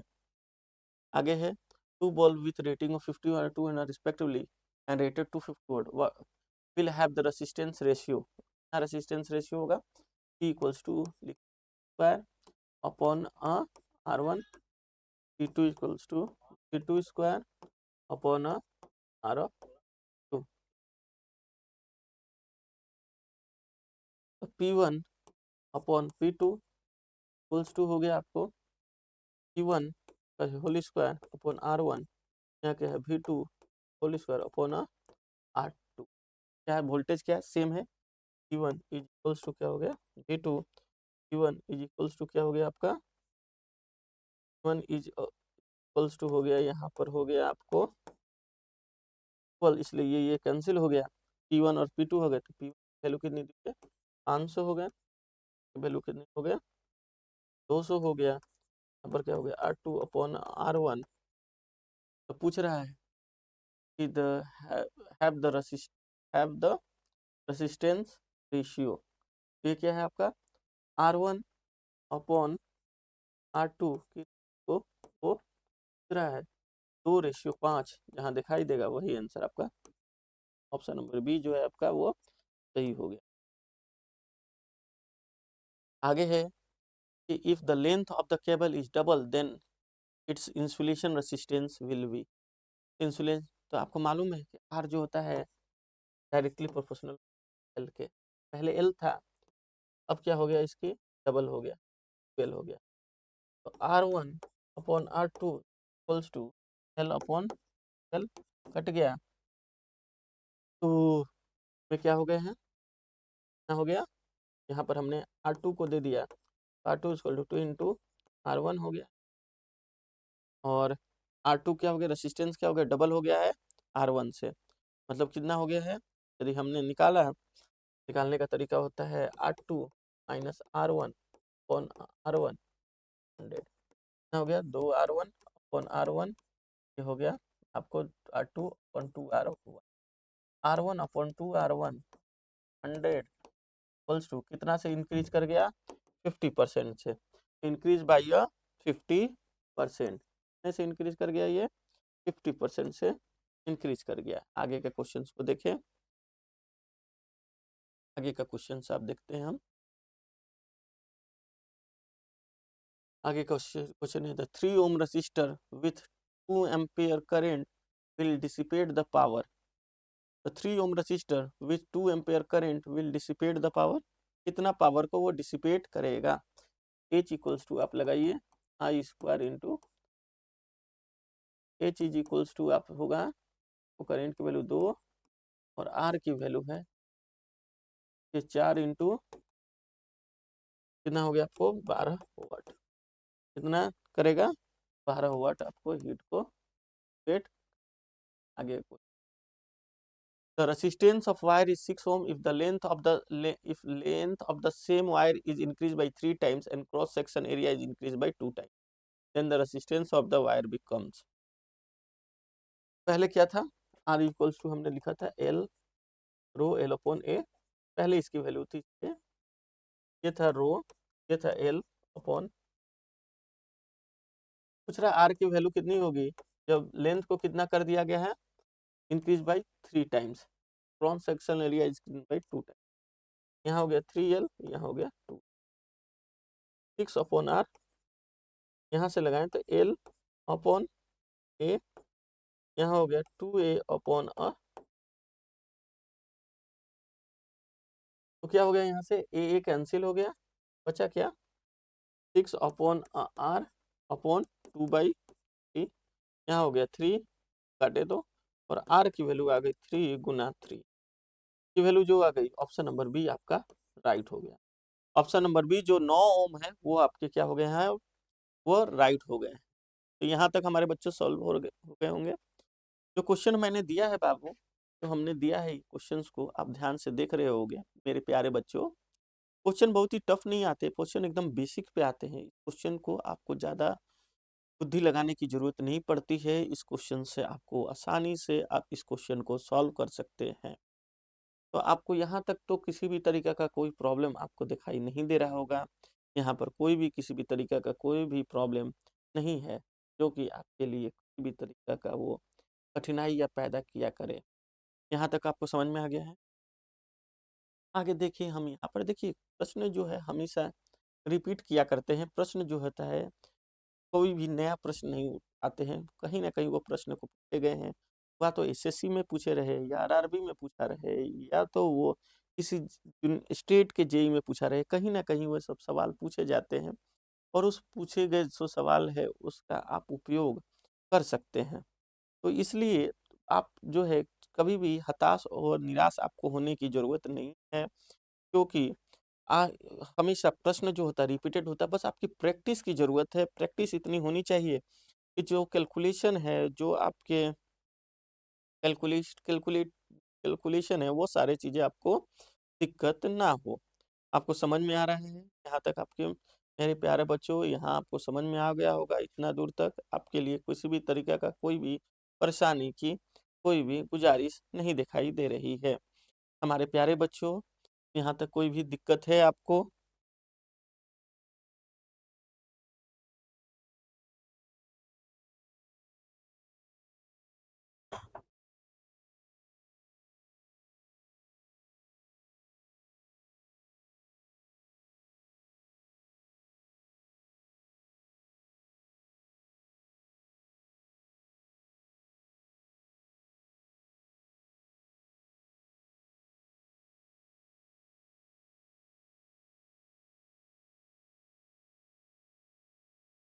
हाँ सर, आइए, 8 से ऊपर हो गया, बंद कर दीजिए रिकॉर्डिंग। हेलो।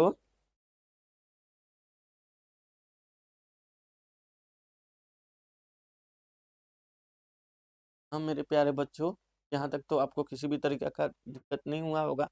यहाँ से जितना तक डिस्कस किया है हमने क्वेश्चन नंबर 156 तक, किसी भी तरीके का कोई भी डाउट आपको दिखाई नहीं दिया होगा, क्योंकि सवाल जो है बहुत छोटे छोटे सवाल पूछे जाते हैं, फॉर्मूले पे बेस्ड क्वेश्चन पूछे जाते हैं। थोड़े मोड़े लॉजिक लगा दिया जाता है कि इसकी लेंथ को बढ़ा देंगे तो क्या होगा, इसकी लेंथ को घटा देंगे तो क्या होगा। तो हमारे प्यारे बच्चों, आज मैं यहीं तक रुकता